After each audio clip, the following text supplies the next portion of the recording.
Good morning. जी good morning. Good morning sir. Good morning, good morning. सबको voice आ रही है मेरी? Yes sir. यस।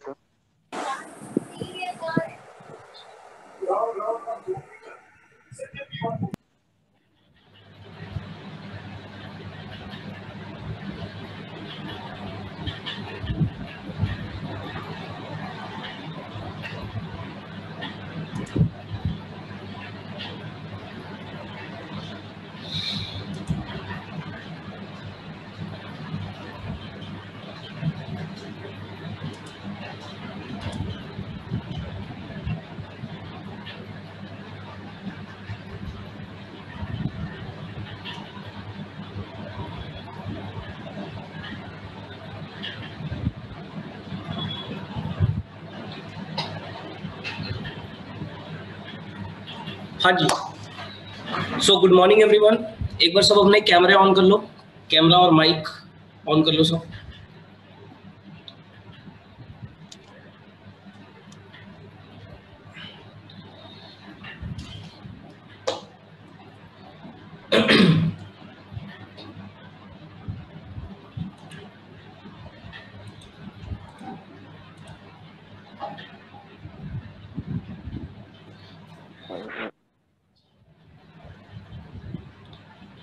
यस, कैमरे ऑन कर लो एक बार सारे। आकर्षण, कौस्तभ, कार्तिक, अंजलि, नमन, भूमिका, साइकत, सागर, अश्विन, अक्षदीप,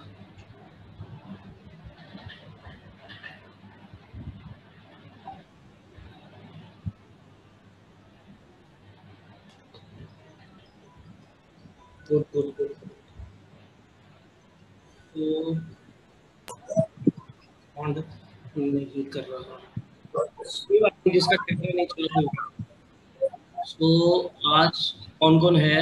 अंजलि, दीपांशी, कार्तिक,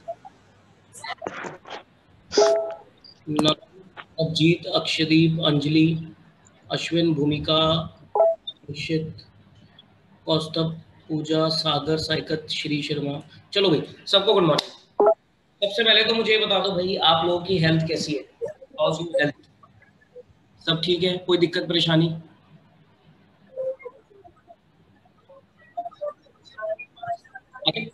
आप में से कितने बच्चों को कोरोना हो गया या है? इस समय हो चुका है या है? अश्विन? Yes sir. अच्छा, और किसी को?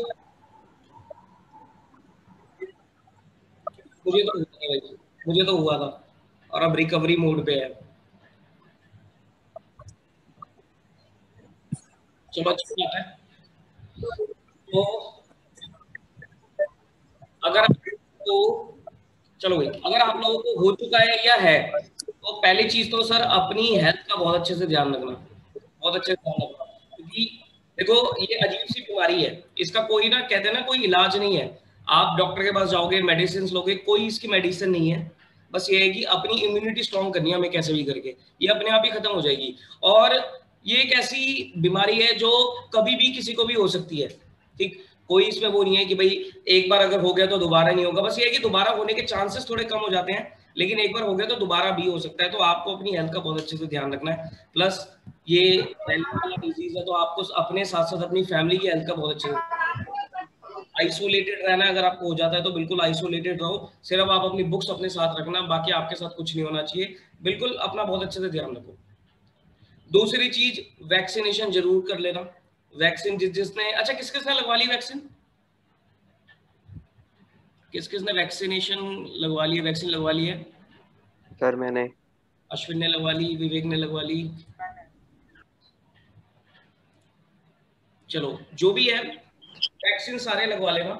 वैक्सीन बिल्कुल मत छोड़ना, वैक्सीन बहुत जरूरी है लगवानी। अनलेस अगर आपको भी लेटेस्ट कोरोना हुआ है, जैसे मुझे हो रखा है, तो उसके बीच मतलब उसके बाद ना कुछ थोड़ा टाइम पीरियड का गैप देना पड़ता है। तो मेरी नेक्स्ट वीक ड्यू होगी, तो उसका कुछ टाइम पीरियड का ध्यान रखना। अदरवाइज लगवा जरूर लेना। लगवाने से क्या होगा, देखो लगवाने से हो सकता है फीवर भी आ जाए, लेकिन यह है कि लगवाने से आपको कोरोना होने के चांसेस कम हो जाएंगे, क्योंकि वैक्सीन का जो रिस्पांस है वो काफी अच्छा है। अच्छी वैक्सीन बनाई है इंडिया ने। ठीक, तो वैक्सीन आपको जरूर लगवानी चाहिए। दूसरा, पढ़ाई का क्या स्टेटस है ये बताओ, पढ़ाई कर रहे हो? अच्छा, कितने ऐसे हैं जो बिल्कुल ही पढ़ाई नहीं कर रहे? सच से बताना, ऑनेस्टली बताना, ऑनेस्टली बातें करेंगे, क्योंकि मेरे पास सारी चीजों के सॉल्यूशन है। मैं एक बार आपकी सिचुएशन जानना चाहता हूँ, कितने ऐसे बच्चे हैं जो कुछ टाइम से, पिछले ये लगा लो 4-5 दिन से या 1 वीक से बिल्कुल ही पढ़ाई कर ही नहीं रहे, हाथ ही नहीं लगाई बुक्स को? सच सच बताओ, कितने ऐसे स्टूडेंट हैं जिन्होंने बिल्कुल पढ़ाई नहीं करी कुछ दिनों से? सर मैंने नहीं करी सर। सागरदीप ने नहीं करी। और शेड्यूल नहीं बन रहा? सर नहीं मेरी पिछले मंथ नहीं हो पाई थी। प्रभजीत, शेड्यूल नहीं बन रहा वो बात अलग है, मैं पूछ रहा हूँ कि पढ़ाई करी ही नहीं, हाथ ही नहीं लगाया। एक तो सागरदीप ने नहीं लगाया, और बाकी सब पढ़ रहे हो कुछ ना कुछ? सर मेरी पिछले मंथ नहीं हो पाई थी, पूरी अप्रैल। अच्छा, पिछले मंथ आपकी नहीं हो पाई थी, आपने बताया भी था मेरे को, तो अब आपकी फ्लो में आ गई है? यस सर, अभी तो सही है। डेली 2-2 लेक्चर, मतलब 2-2 सब्जेक्ट करके देखते हैं डेली। अच्छा, जैसे एक दिन अकाउंट्स और लॉ और एक दिन कॉस्ट होता है। ठीक ठीक ठीक ठीक ठीक ठीक, चलो कोई बात नहीं। देखो, मेरा यहाँ पर मुद्दा पता है क्या है, मैं आपसे ये डिस्कस करना चाहता हूँ। देखो, इस समय जो सिचुएशन है वो बहुत खराब है। मैं मानता हूँ कि सर पढ़ाई नहीं होती, आप पढ़ाई की बात कर रहे हो, मेरे से लेक्चर रिकॉर्ड ही नहीं होते, बड़ी दिक्कत आती है मुझे। ठीक है, मैं जैसे तैसे करके करता हूँ, लेकिन एक लेक्चर के बाद ही बस मुझे ऐसा लगता है कि थोड़ा रेस्ट मिल जाए, क्योंकि इम्यूनिटी डाउन इतनी हो गई है कि वो एक लेक्चर के बाद ही हिम्मत खत्म हो जाती है, क्योंकि बोलना पड़ता है वो एक 1-1.5 घंटे बाद ऐसा लगता है कि बस खत्म, फिर मैं पूरे दिन एक भी लेक्चर रिकॉर्ड नहीं कर पाता, इस वजह से बहुत दिक्कत आती है। ठीक, और आपको पढ़ाई करनी होती है तो आपका माइंड नहीं चलता है, मेरा तो माइंड और मुंह दोनों चलते हैं। ठीक, आपका माइंड चलता है, तो दोनों चीजें हैं। देखो, बस ये मेन चीज है कि आपको अपनी पढ़ाई को स्टॉप नहीं करना है, बस चाहे आप थोड़ा थोड़ा थोड़ा थोड़ा करके पढ़ते रहो, लेकिन आप पढ़ते चले जाओ, रोकना नहीं है बिल्कुल भी। एक बार अगर आपने पढ़ाई को रोक लिया तो दोबारा स्टार्ट करना बहुत दिक्कत वाली बात हो जाती है। ये आप लोग बहुत अच्छे से जानते हो कि सीए कोर्स ऐसा ही है कि एक बार अगर आपकी, कहते हैं ना, कंटिन्यू जो आपकी कंसिस्टेंसी बनी हुई है वो अगर ब्रेक हो गई ना, उसको दोबारा लाने में बहुत टाइम लग जाता है। मान लो अगर आपने एक हफ्ता पढ़ाई नहीं करी, उसके बाद आप दोबारा स्टार्ट करने में अगला एक हफ्ता भी खराब कर दोगे, ये प्रॉब्लम आती है। सो आपको अपनी पढ़ाई को स्टॉप नहीं करना है, आपको थोड़ा थोड़ा थोड़ा थोड़ा करते रहना। ठीक है, किसी दिन आपको लगता है कि भाई आपकी, मतलब you are positive, you are feeling positive, तो आप 6-7-8 घंटे पढ़ लो। किसी दिन आपको लगता है कि सर थोड़ी नेगेटिविटी आ रही है या मन नहीं कर रहा है, तो आप सिर्फ 1.5-2-3 घंटे ही पढ़ पा रहे हो, उसमें कोई दिक्कत नहीं है, दैट इज एब्सोल्युटली फाइन। अभी के लिए, अभी के लिए बात करो, ये नहीं कि एग्जाम तक चलता रहा सिचुएशन, अभी के लिए एब्सोल्युटली फाइन। 2-3 घंटे भी अगर आप पढ़ते रहोगे अभी के लिए तो कोई दिक्कत वाली बात नहीं है। बस ऐसा कोई भी दिन नहीं जाना चाहिए जिस दिन आपने किताबों को हाथ ही नहीं लगाया, क्योंकि रोकने के बाद दोबारा स्टार्ट करना बड़ी दिक्कत वाली बात है। ठीक, शेड्यूल नहीं बन रहा है तो शेड्यूल तो कोई दिक्कत नहीं है, जितना बन रहा है जैसे बन रहा है उसको करते चले जाओ। ठीक, बस ये है कि अपनी पढ़ाई को ना फ्लो में रखो। अच्छा, अब थोड़ा सा मुझे बता दो कि आपका ग्रुप 1 का कितना कितना परसेंटेज कवर हो गया, एक बार सब बताएंगे ये चीज, क्योंकि मैं थोड़ा सा फिर आपको उस हिसाब से प्लानिंग बताऊंगा। जिसे पूछूंगा सारे बता देना कि कितना कितना परसेंट कवर हो गया, थोड़ा एक अप्रोक्सीमेटली बता देना सर, 50%, 70%, 80%, 20%, सब थोड़ा थोड़ा बता देना। हाँ जी, प्रभजीत सिंह, कितना परसेंट कवर हुआ?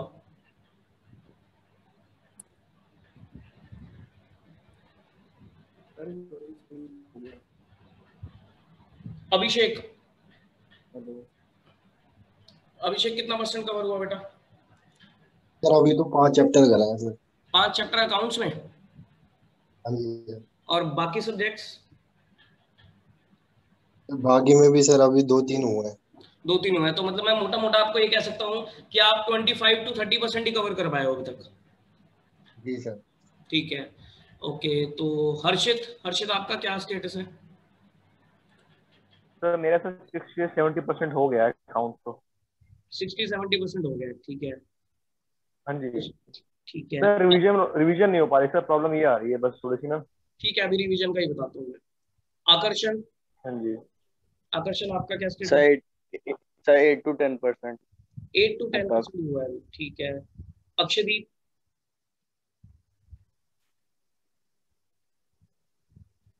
अक्षदीप, अंजलि? सर मेरा 6 चैप्टर चल रहा है अकाउंट्स में। और बाकी सब्जेक्ट्स को मिला के लगभग कितना परसेंट हो गया? 50% हो गया?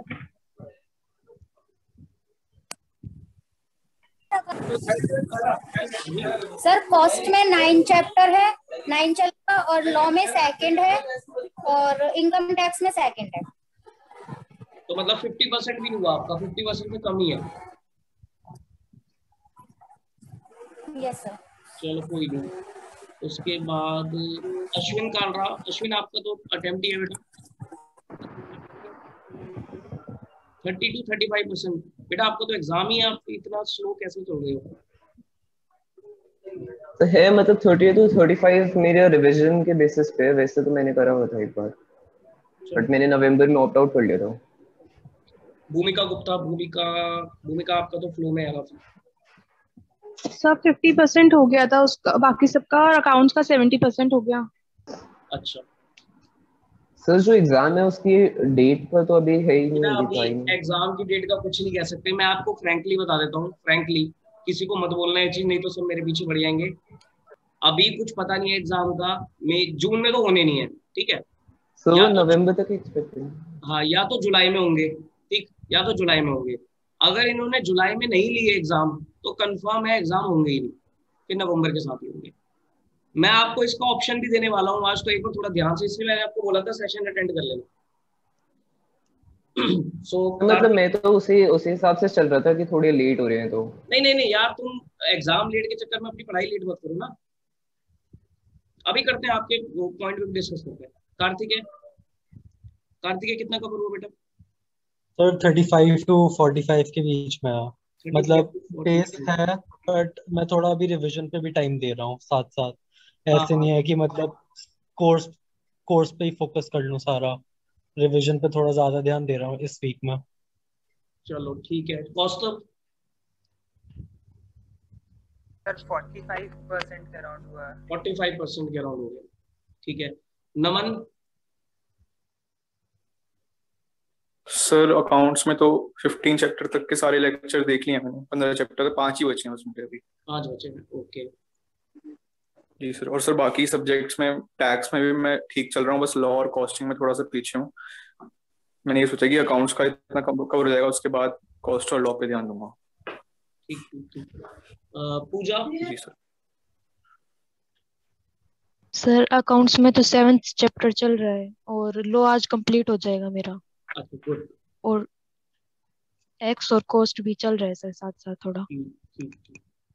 सागर, सागर आपका सर 20% ही हुआ है। 20% हुआ है, ओके। सागर के बाद साहिल।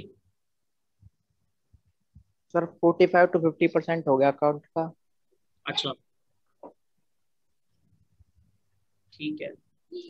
साइकिल, सर 25 to 30% हो गया। 25 से 30% हुआ है, ठीक।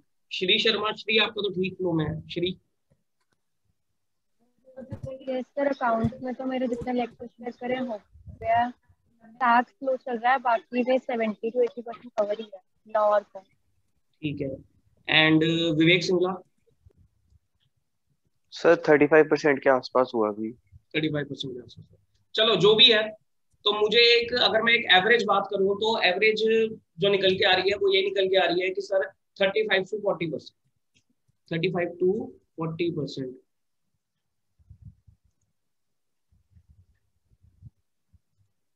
हाँ, एवरेज जो निकल के आ रही है वो आ रही है 35 to 40%। वैसे सबका, कुछ बच्चों का ज्यादा भी हो गया, तो मैंने एक एवरेज निकाली 35 to 40%। लेकिन sir 35 to 40% is very low, बहुत कम है, बहुत ज्यादा कम है। देखो मैं आपको एक चीज बता देता हूँ, अकाउंट्स और लॉ में दिक्कत नहीं है। कारण उसका क्या है कि लॉ का कोर्स ज्यादा नहीं होता, अकाउंट्स का भी कोर्स, मतलब ठीक है अकाउंट्स का कोर्स प्रैक्टिस मांगता है, अकाउंट्स का सब्जेक्ट, लेकिन अगर मैं कोर्स कंटेंट की बात करूँ तो इतना ज्यादा नहीं है कि भाई कंप्लीट होने में दिक्कत आए, ऐसा नहीं है, तो प्रैक्टिस जरूर मांगेगा। दिक्कत किस में है? दिक्कत है टैक्स में, सबसे बड़ी दिक्कत है टैक्स में। अगर आपका टैक्स पीछे चल रहा है तो मैं आपको पहले बता देता हूँ, टैक्स को कवर कर लो, नहीं तो टैक्स एग्जाम तक भी कवर नहीं होगा, क्योंकि वो कोर्स बहुत ज्यादा होता है। तो टैक्स में आपको अपनी स्पीड बढ़ानी चाहिए। अगर आप एक एक लेक्चर देख लो तो उसके 2-2 लेक्चर कर दो, उसको स्पीड बना के उसको खत्म करो जैसे तैसे करके, ठीक। सर हाँ जी सर एक डाउट था सर, जैसे सीनियर्स थे हमारे, उन्होंने बोला कि टैक्स को लास्ट में करने के लिए, क्योंकि उसमें अमेंडमेंट्स आते रहते बहुत सारे। अरे मतलब सही है या क्या है वो? नहीं नहीं नहीं नहीं, ये चीज ठीक नहीं है। अगर तुम मेरी बात सुनो यार, तुम प्रैक्टिकली सोचो ना, सबसे हैवी सब्जेक्ट सबसे एंड में तुम उठाओगे तो पूरा कैसे होगा वो? फिर पूरा नहीं होगा, रिवाइज कैसे करोगे? आपको अगर आपको लगता है अमेंडमेंट, अमेंडमेंट की तो अलग से क्लासेस होती है। अमेंडमेंट कोई इतनी थोड़ी ना आती कि भी पूरा कोर्स चेंज हो जाएगा। अमेंडमेंट के 2 लेक्चर होते हैं, 3 लेक्चर होते हैं। आपके अटेम्प्ट के लिए तो अमेंडमेंट इतनी आती नहीं है, क्योंकि नवंबर में अमेंडमेंट नहीं आती है। अमेंडमेंट का आपको देखो, टैक्स पढ़ रहे हो, आपको सबको पता है कि अमेंडमेंट क्या होता है। Yes, sir. Finance act change होता है। सुनो इधर, फाइनेंस अमेंडमेंट क्या होता है? फाइनेंस एक्ट चेंज की वजह से अमेंडमेंट आती है। और फाइनेंस एक्ट कब होता है? मई Yes. में एप्लीकेबल रहता है ना, वो अप्रैल से एप्लीकेबल हो जाता है। तो मई में जिनका अटेम्प्ट होता है ना, उनके लिए अमेंडमेंट थोड़ी ज्यादा होती है। नवंबर वाले बच्चों के लिए तो अमेंडमेंट बहुत कम होती है। उसमें तो बस जस्ट कुछ अपडेट्स आ गई हैं, कुछ नोटिफिकेशन आ गया, कुछ सर्कुलर आ गया, उसकी अमेंडमेंट होगी, जिसके हार्डली 1 या 2 लेक्चर होते हैं। हाँ, अगर मैं मई की बात करूंगा तो वो लेक्चर, नंबर ऑफ लेक्चर 4 से 5 हो जाते हैं। लेकिन इसका मतलब ये नहीं है कि हम टैक्स को सबसे एंड में उठाएंगे, नहीं, टैक्स को अपना करते रहो। अमेंडमेंट तो लॉ में भी आ सकती है, अमेंडमेंट तो अकाउंटिंग स्टैंडर्ड में भी आ सकती है, अमेंडमेंट किसी में भी आ सकती है। ठीक, तो अमेंडमेंट की वजह से आपको अपनी स्टडी डिले नहीं करनी चाहिए। अमेंडमेंट जिस टाइम पे आएगी उस टाइम पे आपको उसकी अमेंडमेंट क्लास मिल जाएगी, कोई दिक्कत वाली बात नहीं है। लेकिन आपको बस अपना कोर्स पूरा कर लेना चाहिए जैसे तैसे कर। ठीक है, अब मुझे ये बताओ कि आप में से कितने बच्चे ऐसे हैं, ऑनेस्टली बताना, कितने बच्चे ऐसे हैं जो सोचते हैं, मतलब जिनको स्टडीज में पूरा इंटरेस्ट आ गया है और जो सोच रहे हैं कि भाई मैं बोथ ग्रुप्स दे सकता हूँ। होता है ऐसा, कई बार बच्चे ना पढ़ते पढ़ते सोचते हैं, क्योंकि देखो स्टार्टिंग में मैं आपसे ये पूछ नहीं सकता था कि आप बोथ ग्रुप दोगे सिंगल ग्रुप दोगे। कुछ लोग क्या करते हैं, स्टार्टिंग में पूछते हैं कि भाई, मतलब स्टार्टिंग में सोचते हैं कि मैं बोथ दूंगा या सिंगल दूंगा। जब तक आपको कोर्स के बारे में नहीं पता तो आप डिसाइड नहीं कर सकते। लेकिन इस टाइम पे आप डिसाइड कर सकते हो, सोच सकते हो कि मैं बोथ के लिए हूँ या सिंगल के लिए हूँ। तो आप में से कितने ऐसे स्टूडेंट हैं जो सोचते हैं कि भाई मैं बोथ भी दे सकता हूँ? मैं जरूरी नहीं कह रहा नवंबर में दो, मैं सिर्फ ये पूछ रहा हूँ कि आपको लगता है कि मैं बोथ ग्रुप इकट्ठे दूंगा तब भी मैं कर सकता हूँ, आई हैव कैलिबर कि मैं बोथ ग्रुप्स भी कर सकता हूँ। छोड़ दो कि भाई नवंबर में एग्जाम होंगे या जब एग्जाम होंगे, उसको छोड़ दो। सिर्फ एक बार ये सोच के बताओ कि क्या आप 8 पेपर को इकट्ठे डील कर सकते हो या नहीं कर सकते? कौन कौन से ऐसे स्टूडेंट है जिनको लगता है कि मैं बोथ ग्रुप्स कर सकता हूँ?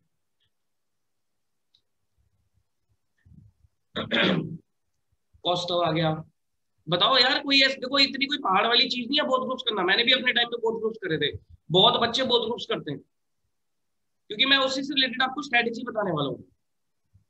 साहिल यस सर, हो जाएंगे, कर ही लेना साहिल तो। और बताओ। Yes sir. देखो डाउट है सर, किस बेसिस पे डिसाइड करना चाहिए वैसे हमें कि ग्रुप 2 देना है, हमें मतलब बोथ ग्रुप्स देना है? किस बेसिस पे डिसाइड करना चाहिए? आपको अपनी पढ़ाई के हिसाब से डिसाइड करना चाहिए। देखो आप अभी 4 सब्जेक्ट पढ़ रहे हो, इंटरेस्ट आता है चीजों में, ठीक है, और आपको ये भी पता लग गया कि कोर्स लगभग कितना कितना होता है, मतलब हैवी होता है, लाइट होता है। देखो जैसे फर्स्ट ग्रुप के सब्जेक्ट है उससे थोड़े से कम ही है कंपैरेटिवली सेकंड ग्रुप के सब्जेक्ट, क्योंकि सेकंड ग्रुप में आपका एडवांस अकाउंट्स है, एफएमई को है, 2 प्रैक्टिकल है और 2 थ्योरी है, ऑडिट और ईआईएस। थ्योरी उनका कोर्स कम है, प्रैक्टिकल उनका कोर्स ज्यादा है, ठीक है। तो आपको इस हिसाब से डिसाइड करना चाहिए कि भाई मेरे को सेकंड ग्रुप साथ में करना चाहिए या नहीं करना चाहिए। बहुत से ऐसे बच्चे हैं जो कर सकते हैं। अब मैं देखो जिन बच्चों को मैं नाम लूंगा जो मुझे लगता है कर सकते हैं, पर बाकी बच्चे ऑफेंड मत होना कि सर आप हमें क्यों नहीं बोल रहे, क्योंकि मैं उन्हीं बच्चों के नाम लूंगा जो मेरे से ज्यादा इंटरेक्ट करते हैं और जो मुझे लगता है कि बोथ ग्रुप्स के लिए जा सकते हैं, तो मैं उन बच्चों के नाम लूंगा। लेकिन बाकी बच्चे अपने हिसाब से कर सकते हैं, ऐसी कोई दिक्कत वाली बात नहीं है जहां तक मुझे लगता है। एक तो मुझे लगता है अंजलि अग्रवाल लगता है मुझे बोथ ग्रुप्स के लिए जा सकती है, भूमिका गुप्ता जा सकती है बोथ ग्रुप्स के लिए, दीपांशी वर्मा जा सकती है, कार्तिकेय वाधवन जा सकता है, कौस्तुभ जा सकता है, नमन राजेश जैन जा सकता है, साहिल जा सकता है,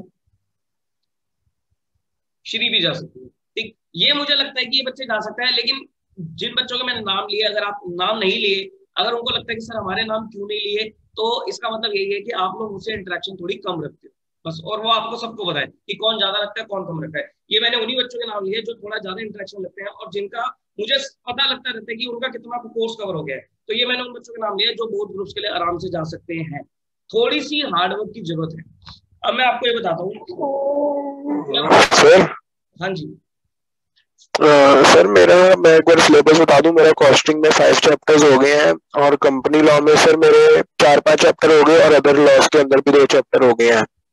और सर अकाउंट्स के अंदर इंश्योरेंस क्लेम तक हो गया है और सर जीएसटी के 3 चैप्टर हो गए हैं। और सर टैक्स में हाउस प्रॉपर्टी खत्म होने वाला है, मतलब टैक्स थोड़ा सा पीछे चल रहा है, बाकी सर ये तीन सब्जेक्ट ठीक चल रहे हैं। अच्छा, तो मैं यही आप लोगों को बता रहा था कि आपको ना टैक्स का जो कोर्स है वो पहले करना चाहिए, क्योंकि टैक्स का कोर्स हैवी है। और इस किसी सब्जेक्ट में भी दिक्कत नहीं है। टैक्स का कोर्स थोड़ा हैवी होता है, तो टैक्स को आपको साइड बाय साइड जल्दी से जल्दी कवर करना चाहिए। सर रिवीजन कैसे करनी चाहिए? रिवीजन बताओ, जैसे आज पढ़ा तो उसको रिवाइज कैसे करें, वो नहीं हो पाता। क्लास देख लेता हूँ लेकिन रिवाइज नहीं कर पाता उस चीज को दोबारा। बताता हूँ सारी चीजें बता दूंगा, एक मिनट वेट करो। देखो पहली चीज तो जो भी बच्चे पीछे चल रहे हैं, ठीक, आप लोगों को मैं एक टारगेट दे रहा हूं, दैट इज जून एंड। पहले मैंने 15 जून बोला था कि 15 जून तक अपना कोर्स कवर कर लो, ठीक, लेकिन अगर 15 जून तक नहीं हो पा रहा है क्योंकि सर थोड़ी सी सिचुएशन भी खराब हो गई है, हेल्थ वेल्थ की भी दिक्कत आ गई है, फिर भी मैं आप लोगों को एक टारगेट दे रहा हूँ जून एंड। अभी भी आपके पास मई का काफी टाइम पड़ा है, 15-20 दिन मई के पड़े हैं और पूरा जून का मंथ पड़ा है। इस टाइम में आपको अपना कोर्स कंप्लीट करना पड़ेगा। कोर्स कंप्लीट कर लो ग्रुप 1 का, ठीक। 100% नहीं भी होता तो एटलीस्ट आप 80 to 90% के मार्क पर पहुंच जाओ, 80 से 90% तक पहुंचो। इतना तो आपको करना पड़ेगा। अब आपको देखो अपनी पढ़ाई की स्पीड को बढ़ाना है, कैसे बढ़ाना है, कितना टाइम देना है, क्या करना है, वो आपके ऊपर है। लेकिन आपको जून एंड तक अपने कोर्स को लगभग 80 to 90% तक लेके जाना पड़ेगा ग्रुप 1 के, ठीक। अब क्वेश्चन अराइज होता है कि सर क्या मैं इसके बाद ग्रुप 2 की कोचिंग स्टार्ट कर सकता हूँ जून एंड के बाद? मतलब आपके पास टाइम कितना बचेगा? अगस्त, सितंबर और अक्टूबर। क्या आप 3 महीने में ग्रुप 2 कवर कर लो, ग्रुप 1 भी रिवाइज कर लो, तो आप नवंबर में क्या बोथ ग्रुप्स दे सकते हो? आंसर इज नो, नहीं दे सकते। मैं अननेसेसरी आपको बोल दूं कि हाँ ग्रुप 2 भी ले लेना, वो आप फंस जाओगे। मैं फंसाना नहीं चाहता आपको किसी भी चक्कर में, ठीक। अगर आप जून एंड तक लेके जा रहे हो अपना कोर्स और आप सोचोगे कि मैं अगस्त, सितंबर, अक्टूबर में ग्रुप 2 भी कर लूंगा, रिवीजन भी कर लूंगा, सब कर लूंगा और मैं नवंबर में बोथ ग्रुप दूंगा, कोई भी फायदा नहीं होगा, ग्रुप 1 भी अफेक्ट होगा, ठीक। अगर आप if you complete your group 2 by 15 June, 15 जून तक अगर आप कंप्लीट कर लो तो मैं बोल सकता हूं कि आप ग्रुप 2 को लेकर जा सकते हो। लेकिन आपको थोड़ा सा एक्स्ट्रा टाइम भी देना पड़ेगा। हालांकि ग्रुप 2 में इतना ज्यादा दिक्कत आती नहीं है बच्चों को, ग्रुप 2 का सिलेबस कंपैरेटिवली कम होता है एज कंपेयर टू ग्रुप 1, क्योंकि ग्रुप 2 में आपके पास 2 प्रैक्टिकल पेपर होते हैं, एडवांस अकाउंट्स और एफएमई को, और 2 थियोरेटिकल पेपर है, ऑडिट और ईआईएस। ऑडिट और ईआईएस का कोर्स कंटेंट कम होता है, वो जल्दी खत्म होते हैं। एडवांस अकाउंट्स और एफएमई को में कोर्स कंटेंट ज्यादा होता है, उसमें टाइम लगता है, ठीक। तो जो 15 जून तक अपना ग्रुप 1 पूरा मतलब 80 to 90% भी कवर कर ले, वो ग्रुप 2 की कोचिंग को अपना स्टार्ट कर सकता है टाइमली, और वो नवंबर में बोथ ग्रुप्स के बारे में सोच सकता है, प्रोवाइडेड कि उसको थोड़ा हार्ड वर्क ज्यादा करना पड़ेगा, थोड़ा टाइम डिवोट ज्यादा करना पड़ेगा। अगर अभी वो 8 से 10 घंटे की स्टडी निकाल रहा है तो जून के बाद उसको 12 घंटे की स्टडी कम से कम चाहिए होगी, तब वो बोथ ग्रुप्स के लिए नवंबर में प्लान कर सकते हैं, ठीक। ये चीज मेरी पहली चीज होगी कवर कि सर नवंबर में कौन सा बच्चा बोथ ग्रुप्स के प्लान कर सकते हैं, ठीक। दूसरी चीज कि सर आप लोग एक चीज और, जो मैंने अभी आपसे क्वेश्चन पूछा था ना कि कौन कौन से बच्चों को लगता है कि मैं बोथ ग्रुप्स दे सकता हूँ, उन लोगों के लिए मैं खासकर ये चीज बोलता हूँ, आगे सारे बच्चे सुन लेना कि जिनको लगता है कि हम बोथ ग्रुप्स दे सकते हैं। देखो आपके पास ना एक ऑप्शन है। ऑप्शन क्या है कि if you don't want to give November 21 attempt, अगर आप नवंबर 21 अटेम्प्ट नहीं देना चाहते तो आप मई 22 का अटेम्प्ट दे दो, लेकिन ध्यान रहे इसमें फिर आपके बोथ ग्रुप्स होने चाहिए, कुछ कंडीशंस है मेरी, बोथ ग्रुप्स होने चाहिए, and you will prepare for rank, rank के लिए प्रिपेयर करोगे फिर तो आप मई 22 अटेम्प्ट चूज करना। क्योंकि मैंने ऐसे बच्चे भी देखे हैं, ऐसे कहते हैं ना कि अजीब से बच्चे भी देखे हैं जो मेरे से पहले पढ़ चुके हैं, पिछले से पिछले बैच के बच्चे थे। उन बेवकूफों ने क्या किया, एक तो अपना अटेम्प्ट भी मिस किया, अटेम्प्ट मिस करने के बाद क्या किया, उन्होंने सीरियसली पढ़ाई नहीं करी और अभी तक वो ग्रुप 1 ही करे जा रहे। क्यों? क्योंकि उन्होंने सीरियसली पढ़ाई नहीं करी। उनको लगा कि भाई एग्जाम डिले कर देते हैं, एग्जाम डिले करने की वजह से उन्होंने अपनी पढ़ाई को ही स्लो कर दिया। ऐसा नहीं करना आपको। आपको क्या करना है, आपको अगर आप मई 22 में जाना चाहते हो और बोथ ग्रुप्स के लिए जाना चाहते हो, फिर आपको अपनी पढ़ाई के लेवल को और स्ट्रॉन्ग करना पड़ेगा कि मैं बोथ ग्रुप्स दूंगा और विद रैंक दूंगा। क्योंकि भाई अटेम्प्ट सेक्रीफाइस कर रहे हो तो एक ना कुछ चीज अचीव करनी है, तब आपको फायदा होगा। और मैं एक चीज और बता दूं, एक बार अगर आपकी रैंक आ गई ना सी इंटर में अगर आपकी रैंक आ गई, बहुत फर्क पड़ेगा। क्या फर्क पड़ेगा? सबसे पहली चीज तो आपको आर्टिकलशिप बहुत अच्छी मिलेगी। बिग 4 में आपकी एंट्री बहुत इजीली हो जाएगी, बिग 4 में या टॉप 20 सीए फर्म्स में आपकी एंट्री बहुत इजीली हो जाएगी अगर आपकी रैंक आती है तो। दूसरा, सीए क्लियर करने के बाद आपकी सैलरी में भी आपको हाइक मिलेगा।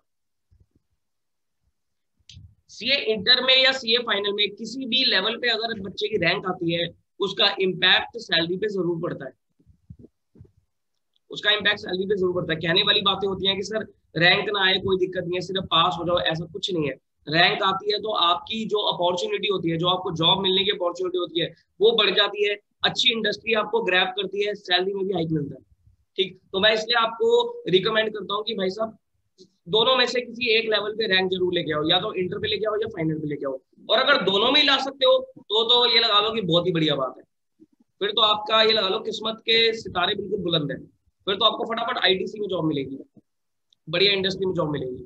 लेकिन अगर दोनों में से किसी भी एक लेवल में आपकी रैंक आ जाती है तो भी आपको बहुत बेनिफिट उसका मिलता है। ठीक, थोड़ा सा जो बच्चा एक एक करके ग्रुप निकालता है ना, उसको थोड़ा सा देखो, आर्टिकल में फ्रैंकली चीज आपको बता रहा हूँ, जो सच्चाई है वही बता रहा हूँ, इसमें मैं आपको कोई बहकावा में नहीं रखना चाहता। जो बच्चा एक एक करके ग्रुप निकालता है उसको थोड़ा सा आर्टिकलशिप ज्यादा अच्छी जगह पर मिलने में दिक्कत आती है। बिग फोर वगैरह इतनी, बिग फोर या टॉप 20 फर्म्स इतनी इजीली उनको लेती नहीं है, पहली चीज तो ये बता दूं। दूसरा, सैलरी की अगर मैं बात करूं तो देखो, जो नॉर्मल फ्रेशर चार्टर्ड अकाउंटेंट की सैलरी लगती है 50,000 60,000 रुपए वही लगेगी आपकी। लेकिन हाँ, अगर आपकी किसी लेवल पे रैंक आ जाती है तो आपकी स्टार्टिंग सैलरी ही लाख रुपए से प्लस चली जा सकती है। आपका पैकेज बहुत 10 से 12 लाख 15 लाख तक का पैकेज लग सकता है। तो मैं आपको ये रिकमेंड करता हूँ कि भाई साहब इंटर फाइनल में किसी एक लेवल पे आपको रैंक जरूर लानी चाहिए। ठीक, इंटर में रैंक लाना आसान होता है, फाइनल में रैंक लाना थोड़ा टफ होता है, क्योंकि फाइनल में कोर्स कंटेंट बहुत ज्यादा होता है और थोड़ी चीजें टेक्निकल भी हो जाती हैं, तो फाइनल में रैंक लाना टफ होता है, इंटर में रैंक लाना आसान होता है। लेकिन हाँ, बच्चे ऐसे भी होते हैं जो इंटर फाइनल दोनों में रैंक लेके आते हैं, और बच्चे ऐसे भी होते हैं कि इंटर में रैंक नहीं ला पाए लेकिन फाइनल में रैंक लाते हैं, ऐसे भी होते हैं। ठीक, मैं आपको ये रिकमेंड करता हूँ कि भाई साहब इतनी मेहनत करो कि आप इंटर लेवल पे रैंक लेके आओ। लेकिन हाँ, जिस हिसाब से आपकी तैयारी है तो नवंबर 21 में बोथ ग्रुप्स निकालना आपके लिए टफ है। गो फॉर मे 22 में जाओ, 8 पेपर दो, अच्छे से तैयारी करो और रैंक लेके आओ। और रैंक तब आती है जब आप सेल्फ स्टडी अच्छे से करते हो। रैंक कभी भी क्लासेस पे डिपेंड नहीं होती है, रैंक डिपेंड होती है आपकी सेल्फ स्टडी के ऊपर। जितनी अच्छे से, जितनी ज्यादा प्रॉपर तरीके से अपनी सेल्फ स्टडी करोगे, उतने आपके रैंक आने के चांसेस बढ़ जाएंगे। ठीक, रैंक लाने के लिए आपको कम से कम मिनिमम से मिनिमम बता रहा हूं, आपको 4 मंथ्स की सेल्फ स्टडी चाहिए, 4 महीने की आपको सेल्फ स्टडी चाहिए। ठीक, 4 महीने का मतलब अगर आप जनवरी से शुरू हो जाते हो, जनवरी फरवरी मार्च अप्रैल, जनवरी से लेकर अप्रैल तक आपको क्या करना है, सिर्फ और सिर्फ सेल्फ स्टडी करनी है। मतलब यहां पर आपकी कोई भी क्लास नहीं चल रही हो, बस ये ध्यान रखो। अगर आप क्लास चलने का मतलब ये है कि कोई भी आपकी बड़े सब्जेक्ट की कोचिंग ना चल रही हो। ज्यादा से ज्यादा ये हो सकता है कि बच्चा क्या करता है कि जो अपना ग्रुप 2 में EIS का पेपर होता है, EIS SM का पेपर होता है, वो एंड में पकड़ता है। तो ज्यादा से ज्यादा ये हो सकता है कि इन 4 महीने में आप 7 सब्जेक्ट्स को तो रिवाइज कर रहे हो, 7 सब्जेक्ट्स को आप रिवाइज कर रहे हो, एंड जो आपका EIS SM का पेपर है इसको आप प्रिपेयर कर रहे हो। ये तरीका बच्चे अपनाते हैं और ये तरीका एब्सोल्युटली फाइन है, क्योंकि बच्चा क्या करता है, EIS SM कोई बच्चा इसकी क्लासेस ले लेता है, भाई अपना सिर्फ ये है कि क्लासेस किस लिए ली जाती है, इसकी बहुत टेक्निकल सब्जेक्ट है, इसमें क्लासेस सिर्फ ली जाती है कि भाई थोड़ा सा एक बैकग्राउंड मिलता रहे, एक सपोर्ट मिलता रहे, बस इसलिए क्लास लेता है। बाकी इसमें आपको रट्टे मारने पड़ेंगे, फ्रैंकली रटने वाला सब्जेक्ट है ये। ठीक, इसका कोई सॉल्यूशन नहीं है, आपको याद करना पड़ेगा। ठीक, और याद कैसे करेगा बच्चा, सेल्फ स्टडी से ही करेगा। बस एक ही क्लास लेने से आपको थोड़ा मटेरियल मिल जाता है और थोड़ा अप्रोच पता लग जाती है बस। तो जो बच्चा रैंक लेके आता है, या तो वो 4 महीने में सिर्फ सेल्फ स्टडी कर रहा होता है, या 4 महीने में क्या कर रहा होता है, वो 7 सब्जेक्ट्स को रिवाइज कर रहा होता है और EIS SM को वो प्रिपेयर कर रहा होता है। लेकिन बाकी के जो 7 सब्जेक्ट्स है वो जनवरी से पहले कवर करके रखते हैं। तो इसलिए मैं आपको ये बता रहा था कि अगर आप नवंबर 21 में अटेम्प्ट नहीं देना चाहते, if you want to achieve rank, तो गो फॉर मे 22। क्योंकि देखो 9 मंथ्स में रैंक लाना, 9 मंथ्स की प्रिपरेशन में रैंक लाना थोड़ा टफ है। इम्पॉसिबल नहीं है लेकिन टफ है, इम्पॉसिबल नहीं है, टफ है।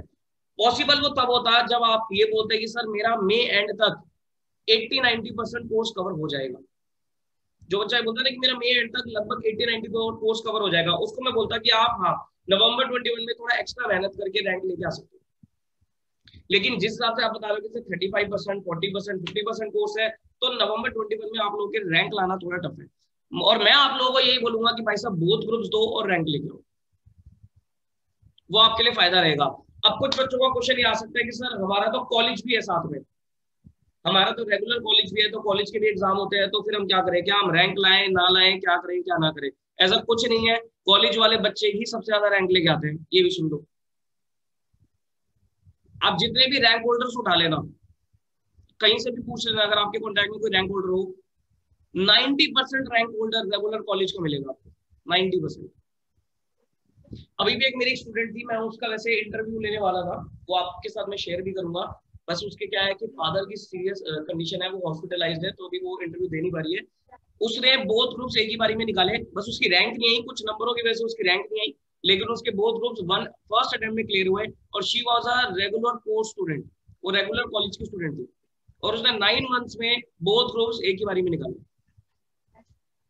करने को सब कुछ पॉसिबल है, लेकिन मेहनत करनी पड़ती है, ठीक? तो ये बहाना नहीं होना चाहिए। स्टार्टिंग में मैंने आपको कुछ नहीं बोला, स्टार्टिंग में जब सेशन हुआ था तो आपने बोला कि सर मेरा तो रेगुलर कॉलेज है, मैं तो ये है वो है, कोई मैंने उस टाइम पे आपको कुछ नहीं बोला उस टाइम पे, क्योंकि आप शुरू कर रहे थे। मैं स्टार्टिंग में अगर आपको बोल देता तो आप थोड़ा डिमोटिवेटेड फील कर रहे थे, लेकिन अब मैं बोलूंगा आपको कि भाई रेगुलर कॉलेज है, कोई दिक्कत वाली बात नहीं है। मुझे पता है सर कॉलेज में कितना पढ़ रहे हो, क्या होता है क्या नहीं होता, कुछ नहीं होता कॉलेज में। आजकल तो मेरे ख्याल से शायद कॉलेज की क्लासेस भी नहीं चल रही होंगी, चल रही है ये नहीं? नहीं चल रही, नहीं चल रही ना, सस्पेंडेड, बंद पड़ी हुई है कॉलेज की क्लासेस, तो खाली बैठे हो भाई, अपनी सीए की स्टडीज पर ध्यान दो। और खुद बता देना, कॉलेज की पढ़ाई में कौन सीरियस होता है? कुछ भी, कोई भी सीरियस नहीं होता। सिर्फ एग्जाम से एक दो दिन पहले पढ़ लो, उसके बाद पेपर देने चले जाते हो और पास भी हो जाते हो, अच्छे नंबर से भी पास हो जाते हो।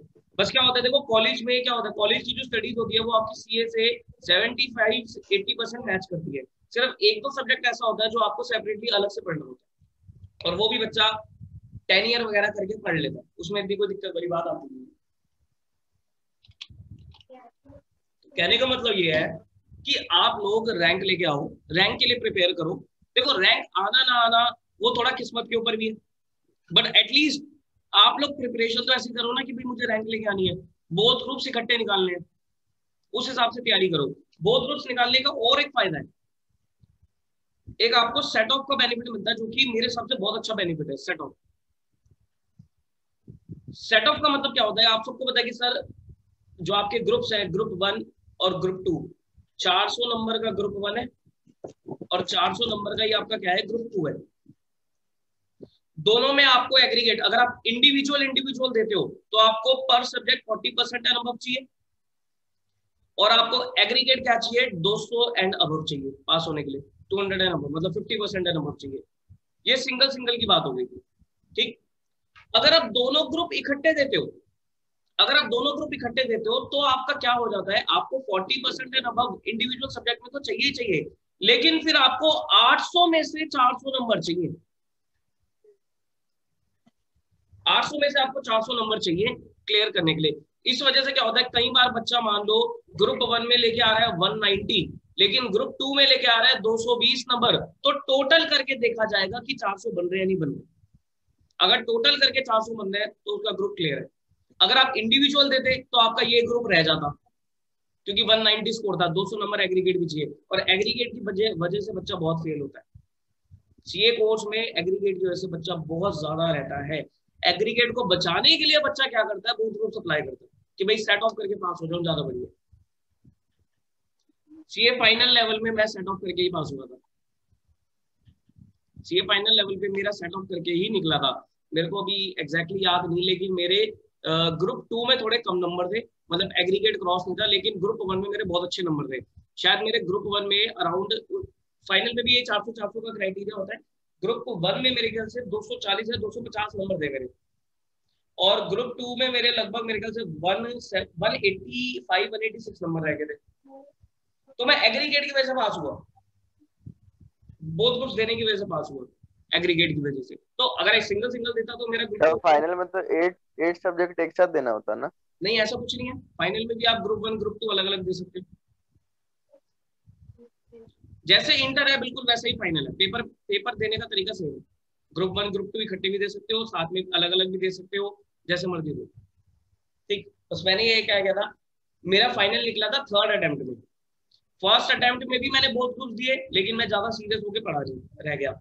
सेकंड अटेम्प्ट में मैंने बहुत मेहनत करी थी, सच में बहुत मेहनत करी थी।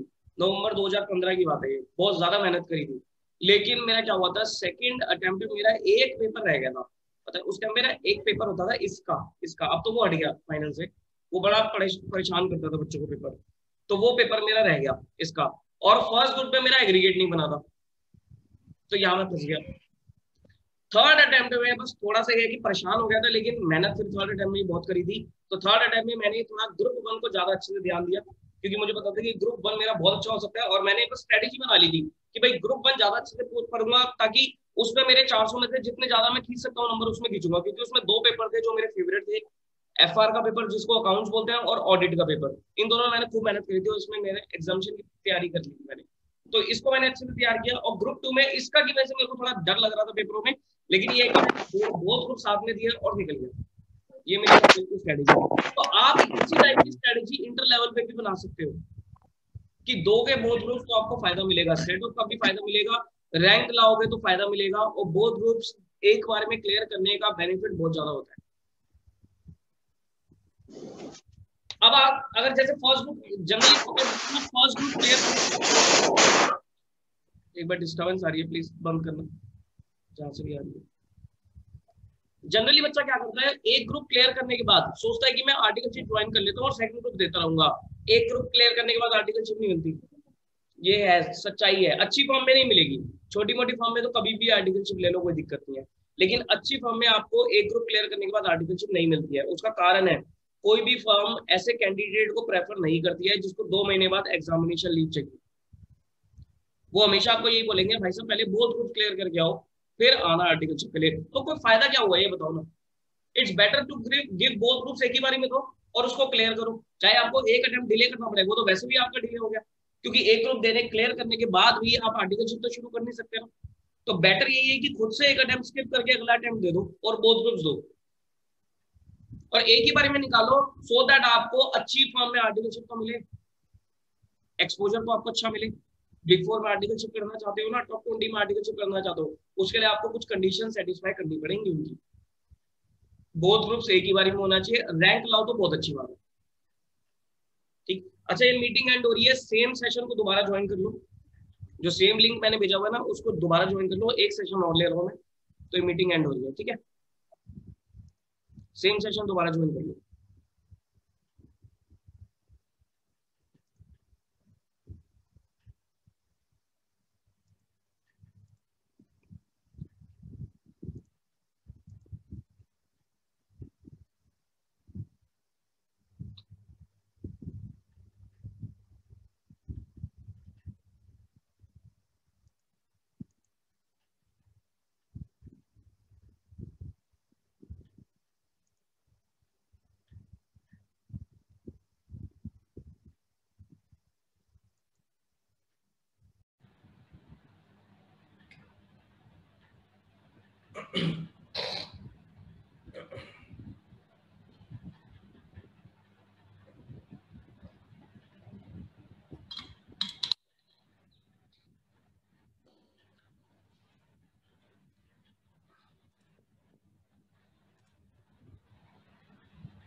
ये मेरा नहीं चल रहा, मेरा अपने वाले कनेक्ट किया हुआ है उसी फिलहाल।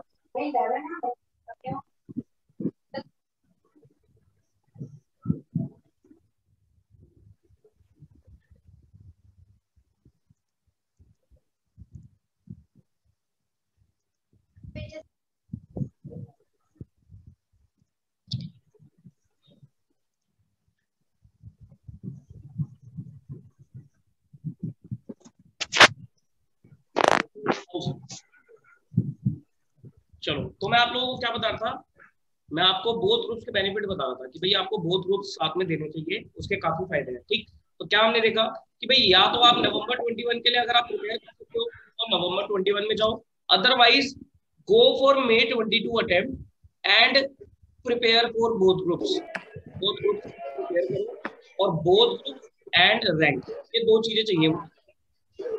और रैंक कोई भी ला सकता है, एक चीज और सुनना, रैंक कोई भी ला सकता है। जनरली क्या होता है कि कुछ बच्चे सोचते हैं कि सर मैं रैंक कैसे ला, पर सब म्यूट कर दो यार, बहुत शोर है।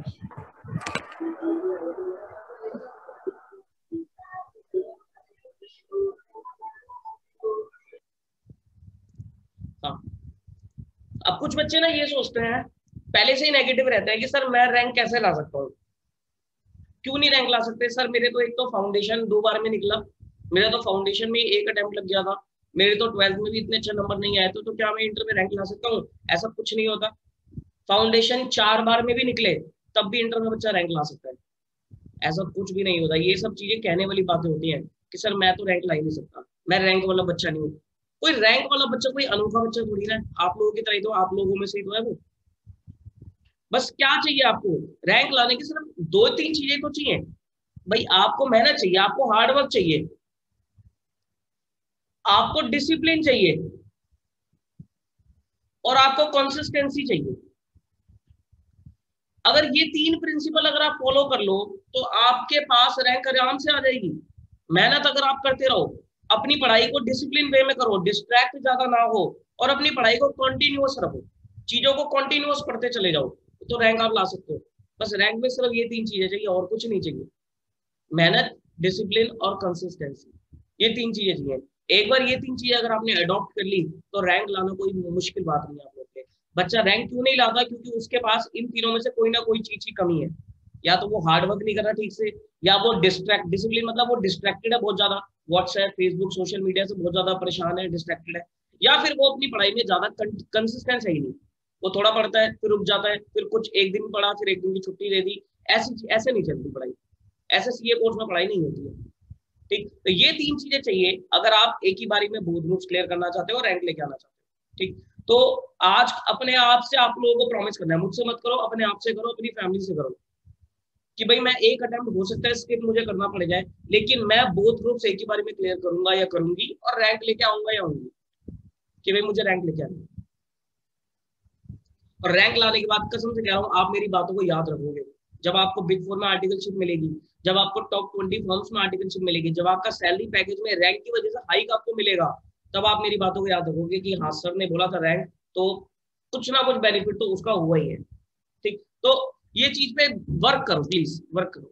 ठीक, अब मैं आपको थोड़ा सा ना ये गाइडेंस देना चाहता हूँ। देखो क्या होता है कि मैं गाइडेंस देना आपको इसलिए चाहता हूँ कि चीजों के बारे में आप लोगों के माइंड में कंफ्यूजन आ रहा है। बच्चा क्या करता है, उसको इम्प्रॉपर गाइडेंस होती है, उसको प्रॉपर गाइडेंस मिलती नहीं है, इस वजह से वो कुछ ना कुछ गड़बड़ी कर देता है। अब बहुत से ऐसे बच्चे होते हैं जो क्या करते हैं, सर एक ग्रुप तो उसने क्या करा, पढ़ लिया, प्रैक्टिकल चीज बता रहा हूँ ध्यान से सुनना। बहुत सारे बच्चे, बहुत सारे क्या, कम से कम नहीं तो 70% बच्चा ऐसे करता है। मान लो अगर आप लोगों का नवंबर 21 में अटेम्प्ट है, तो बच्चा 70% क्या करता है कि सर नवंबर 21 तक तो वो ग्रुप 1 ही पढ़े जा रहा है, क्योंकि उसने बोला है कि मैं एक ग्रुप दूंगा नवंबर में जाकर, तो वो नवंबर 21 तक क्या कर रहा है, ग्रुप 1 ही पढ़े जा रहा है। ग्रुप 1 के सारे सब्जेक्ट्स पढ़ रहा है, रिवीजन कर रहा है, जैसे तैसे कर रहा है, वो नवंबर 21 तक उसने ग्रुप 1 ही लगा हुआ है। लेकिन हुआ क्या, हुआ ये कि वो जनवरी में जब उसका रिजल्ट आया तो उसका ग्रुप 1 क्लियर ही नहीं हुआ, ग्रुप 1 क्लियर ही नहीं हुआ। अब बच्चा फंस गया, क्या फंस गया, अब उसके मई में एग्जाम होने हैं, May 22 में एग्जाम होने हैं। अब वो कंफ्यूज्ड है, क्या कंफ्यूज्ड है कि सर यार भाई मैं ग्रुप 1 ही दोबारा करूं या मैं ग्रुप 2 के साथ लेके चलूं, कैसे करूं? क्योंकि नवंबर के बाद उसने क्या करा, ग्रुप 2 की अपनी थोड़ी बहुत कोचिंग शुरू करी, और जनवरी में बेचारे का रिजल्ट आया और ग्रुप 1 क्लियर नहीं हुआ उसका। अब वो फंस गया ना बहुत बुरी तरीके से। क्या फंस गया कि सर मेरे पास तो ग्रुप 2 का भी प्रेशर आ गया कि वो भी चल रही है मेरी पढ़ाई, और ग्रुप 1 भी अब मुझे दोबारा करना है। ओवर प्रेशर तो आएगा ही आएगा, ना तो ग्रुप 2 पूरा होगा और ग्रुप 1 में माइंड लगेगा नहीं ज्यादा अच्छे से, क्योंकि साथ साथ ग्रुप 2 की भी कोचिंग चल रही है। उस समय उसको मजबूरी में क्या करना पड़ेगा, ग्रुप 2 रोकना पड़ेगा और ग्रुप 1 को दोबारा करना पड़ेगा, क्योंकि बोथ ग्रुप्स उसे पता है कि अब अभी बोथ ग्रुप्स देने का टाइम नहीं है। क्योंकि ग्रुप 1 क्लियर नहीं हुआ और ग्रुप 2 तो अभी मैंने स्टार्ट ही किया है, तो वो फंस चुका है बहुत बुरी तरीके से। इसी कारण की वजह से क्या होता है कि बच्चा ग्रुप 2 में पहुंच ही नहीं पाता, वो कई अटेम्प्ट ग्रुप 1 में ही लगा देता है, कई सारे अटेम्प्ट को क्या करता है ग्रुप 1 में ही लगा देता है। तो ऐसी गलती मत करना, प्लीज मत करना, ये फंस जाओगे, फिर एंड में आप बहुत परेशान हो जाओगे, सर करूं तो करूं क्या, सिचुएशन बहुत खराब हो गई है। इसके लिए आपको क्या करना चाहिए, फॉर दिस, अगर तो आप नवंबर 21 में एक ही ग्रुप प्लान कर रहे हो, तो मैं आपको एक चीज सजेस्ट करूंगा कि आपको ग्रुप 2 का 1 या 2 सब्जेक्ट जरूर शुरू कर लेना चाहिए, जरूर शुरू कर लेना चाहिए 1 या 2 सब्जेक्ट। अगर आप 2 सब्जेक्ट करना चाहते हो तो वो आपके ऊपर है, वो आपकी प्रिपरेशन के ऊपर है, आपकी मैनेजमेंट के ऊपर है। अगर आपको लगता है कि भैया आप 2 सब्जेक्ट इकट्ठे कर सकते हो ग्रुप 2 के, तो आप 2 कर लो, और 2 प्रैक्टिकल नहीं होने चाहिए, 1 प्रैक्टिकल होना चाहिए, 1 थ्योरी होना चाहिए, ठीक। तो अगर आपको लगता है कि मैं 2 पेपर शुरू कर सकता हूँ तो आप 2 शुरू कर लो, अगर आपको लगता है कि मैं 1 ही शुरू कर सकता हूँ तो 1 ही शुरू करो, लेकिन एटलीस्ट 1 पेपर आपको जरूर शुरू करना चाहिए। और नवंबर तक आते आते ग्रुप 2 का जो आपका 1 पेपर जो आपने शुरू कर रखा है वो कम से कम 90% कंप्लीट हो जाना चाहिए, कम से कम 90% कंप्लीट हो जाना चाहिए। उसके बाद क्या होगा, उसके बाद आपको बेनिफिट होगा, आपका प्रेशर थोड़ा कम होगा। कैसे कम होगा, जब आपका नवंबर 21 के एग्जाम्स कंप्लीट होंगे, फिर आप क्या करोगे, अपनी ग्रुप 2 के बैलेंस 3 सब्जेक्ट के ऊपर टाइम लगाओगे, और जब तक आपका रिजल्ट आएगा उन 3 में से भी आप 1 या 1.5 पेपर कंप्लीट कर चुके होंगे, फिर आपका कोई भी 1 सब्जेक्ट चल रहा होगा। फिर आपके पास भाई अगर इधर हुआ, अगर आपका क्लियर नहीं हुआ तब भी आपको कोई दिक्कत नहीं आएगी, फिर आप बोथ ग्रुप्स के लिए प्लानिंग कर सकते हो कि भाई मेरे को ग्रुप 1 तो रिवाइज करना है और ग्रुप 2 का 1 पेपर ही है, बाकी मैं उसको साथ साथ करूंगा। थोड़ी मेहनत आपको बढ़ानी पड़ेगी, लेकिन आप बोथ ग्रुप्स के लिए जा सकते हो। और अगर आपका क्लियर हो गया तब तो आप बड़ी आराम से सेकंड ग्रुप क्लियर कर लोगे। तो ये गलती मत करना कि आप ग्रुप 2 की कोचिंग शुरू ही नहीं कर रहे जब तक आपके एग्जाम हो। 1 या 2 पेपर आपके कवर हो जाने चाहिए,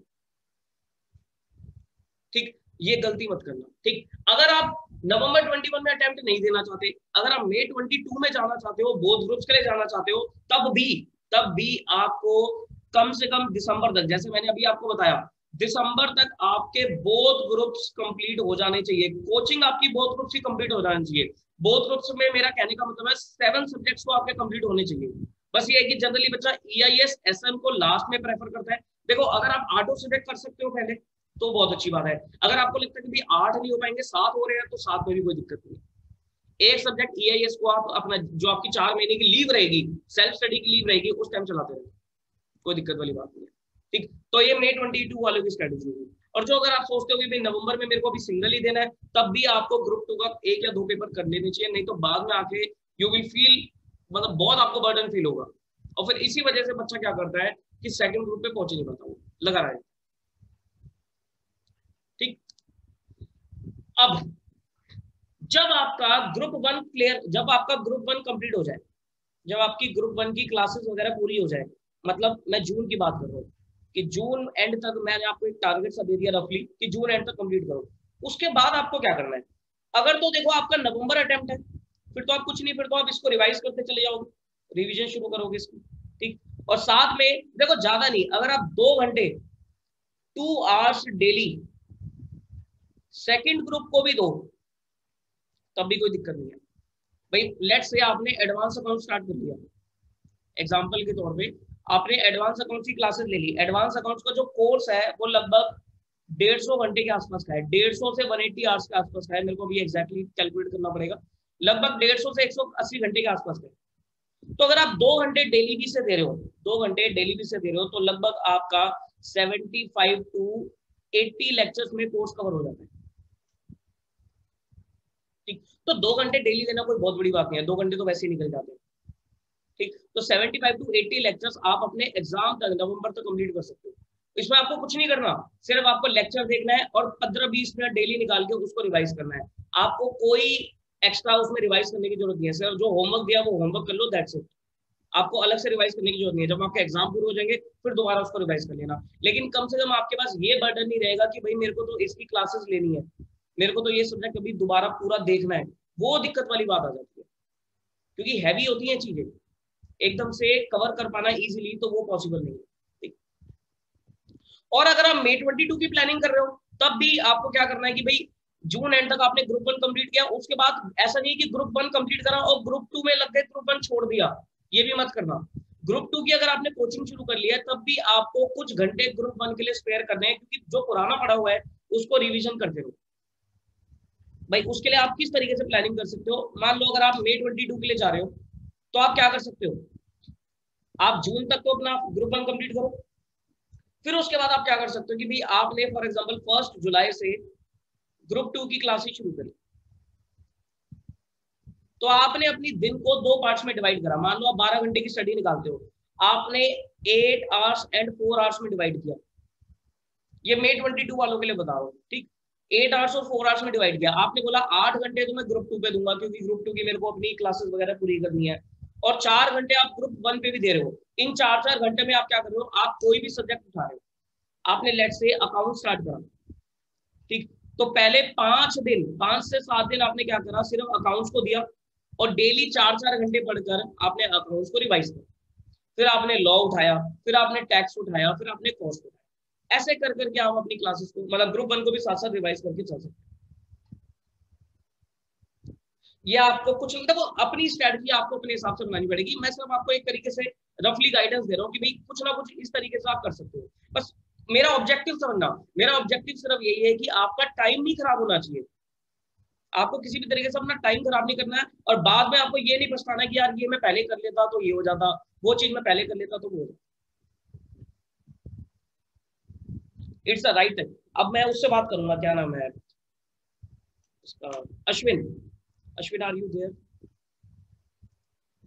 यस सर। अश्विन एक चीज बताओ, आप क्या आपने ग्रुप 2 की क्लासेस शुरू करी है? नो सर, अभी तो बानी चल रहा है। देखो आपके सामने एग्जांपल है, सारे बच्चे ध्यान से सुनना, ये आपके सामने एग्जांपल है। इस बेचारे ने ग्रुप 2 की क्लासेस भी शुरू नहीं करी अभी। क्यों नहीं करी? क्योंकि वो बेचारा लगा ही ग्रुप 1 में हुआ है। अब पिछली बार उसने ऑप्ट आउट कर लिया, अब वो नवंबर 21 अपना May 21 में अब वाले अटेम्प्ट में वो ग्रुप 1 प्लान कर रहा है। अब पता नहीं पेपर होंगे नहीं होंगे, क्या होंगे क्या नहीं होंगे, और उसमें बेचारे ने ग्रुप 2 स्टार्ट नहीं किया। अब हो रहा है उसका टाइम खराब। आप एग्री कर रहे हो अश्विन इस चीज से? यस सर, ऑब्वियसली टाइम तो खराब हो रहा है, टाइम खराब हो रहा है उस बेचारे का। तो मैं आपको बच्चों यही चीज समझाना चाह रहा हूँ कि आप लोग अपना टाइम मत खराब करना। अगर ये अश्विन ग्रुप 2 स्टार्ट कर लेता ना तो आज ये नवंबर मतलब मई में, या ज्यादा से ज्यादा ये क्या कहता है कि सर मैं मई वाला अटेम्प्ट दे ही नहीं रहा क्योंकि इसमें श्योरिटी नहीं है, तो नवंबर में जाकर ये क्या करता, बहुत कुछ के लिए प्लान कर लेता। और मैं अभी भी इसको यही एडवाइस करने वाला हूँ अश्विन, मैं आपको यही एडवाइस करूंगा कि आप इस वाले अटेम्प्ट को ज्यादा फोकस मत करो, क्योंकि अभी पता नहीं है पेपर होंगे या नहीं होंगे। आप अपनी ग्रुप 2 शुरू कर लो और गो फॉर नेक्स्ट अटेम्प्ट, अगले अटेम्प्ट में जाओ और बोथ ग्रुप्स के लिए तैयार करो और बोथ ग्रुप्स दो। ये मैं आपको एडवाइस करूंगा, बाकी डिसीजन आपके ऊपर है। बट आपने एक गलती ये कर दी कि आपको सेकंड ग्रुप भी शुरू करना चाहिए था। कम से कम 1 या 2 पेपर आपके कवर होने चाहिए थे अभी तक, जो कि आपके नहीं हुए। बट अभी भी टाइम नहीं गया है, अब कर लो। अब तो आपको मैं 1-2 पेपर नहीं बोलूंगा, अब तो मैं आपको ये बोलूंगा ग्रुप 2 पूरा शुरू करो, और मेरी सलाह मानोगे तो आपको अगले अटेम्प्ट में जाकर बोथ ग्रुप्स देने चाहिए। ये आपके लिए बेस्ट डिसीजन रहेगा। तो आप सारे बच्चे ध्यान से सुनना कि ये गलती हो जाती है, इस गलती की वजह से बच्चों के टाइम खराब होते हैं। तो आप लोगों को अपना टाइम नहीं खराब करना है। अगर आप वॉलंटरली अपना अटेम्प्ट स्किप कर रहे हो, अगले अटेम्प्ट में जा रहे हो, तो go for both groups only. कोई भी बच्चा ऐसी बेवकूफी मत करना कि मैं एक अटेम्प्ट भी स्किप करूंगा और अगले अटेम्प्ट में दूंगा भी एक ही ग्रुप, वो तो सर बिल्कुल बेकार चीज है, वो मत करना। वॉलंटरली अगर आप अटेम्प्ट स्किप करना चाहते हो तो अगले अटेम्प्ट में जाओगे और प्रॉमिस करके जाओगे अपने आप से कि मैं बोथ ग्रुप्स एक ही बारे में निकालूंगा और मैं अपनी पूरी जी जान लगाऊंगा, कोशिश करूंगा कि मैं रैंक लेके आऊँ। अब वो आए ना आए कोई दिक्कत नहीं है, लेकिन आप अपनी तरफ से 100% मेहनत करोगे। और अगर आपके रैंक नहीं भी आती, बोथ ग्रुप्स एक ही बारे में निकलते हैं, तब भी आपको अच्छी आर्टिकलशिप मिलेगी। जिस मैं गर्ल की बात कर रहा हूँ, मानसी नाम है उसका, उसने बोथ ग्रुप्स एक ही बारे में निकाले, तो उसने कल मेरे को बताया उसको उसकी जो आर्टिकलशिप लगी है वो लगी है दीवान PN चोपड़ा। आई होप शायद आपने एक फर्म का नाम सुना है, दीवान PN चोपड़ा, किसी ने सुना है? नहीं, टॉप 20 फर्म्स में इसका नाम आता है, दीवान PN। अच्छा, इनका तो सुना होगा आपने, SS कोठारी, TR चड्ढा, इन सब का तो सुना होगा। Yes sir. ये सब टॉप 20 में आती है फर्म्स। दीवान PN चोपड़ा भी टॉप 20 में आती है। बाकी बिग 4 तो आपको पता ही है, EY, PwC, KPMG, Deloitte। ठीक, बस ये है कि बिग 4 जो है ना वो रैंक होल्डर्स को पहली प्रेफरेंस देता है, तो वो जल्दी क्या करता है, रैंक होल्डर्स को ग्रैब कर लेता है। बाकी अगर रैंक नहीं आती है, बोथ ग्रुप्स एक ही बार में निकलते हैं, तो बिग 4 में ना भी लग के आपकी टॉप 20 में आर्टिकलशिप लग जाएगी। लेकिन हाँ, अगर आपके वही एक एक करके ग्रुप निकलेंगे तो टॉप 20 में भी वो फिर सेलेक्ट करते ही नहीं है इतनी आसानी से, उसमें फिर दिक्कत आती है। अनलेस देखो अगर आपकी कहीं अप्रोच है तब तो कोई बात नहीं है, कि आजकल तो खैर अप्रोच भी काम नहीं आती है, फ्रेंकली बताओ तो अप्रोच काम नहीं आती है। वो देखते हैं कि भाई क्या स्किल है, क्या इसका एकेडमिक बैकग्राउंड कैसा है, किसमें मतलब इसकी एग्जाम्शन वगैरह आ रखी है, रैंक वगैरह आ रखी है या नहीं आ रखी। ठीक, तो ये चीज आपको देखो थोड़ा सा आपको प्रैक्टिकल होना पड़ेगा, चीजों को समझना पड़ेगा। एग्जाम्शन वर्ड मैंने यूज किया तो मैं एग्जाम्शन के ऊपर भी आपको इससे बात करूंगा। एग्जाम्शन का मतलब सब समझते हो कि सर 60% है ना, ये एग्जाम्शन होती है। एग्जाम्शन जरूर लेकर आनी है, एग्जाम्शन जरूर लेके आनी है।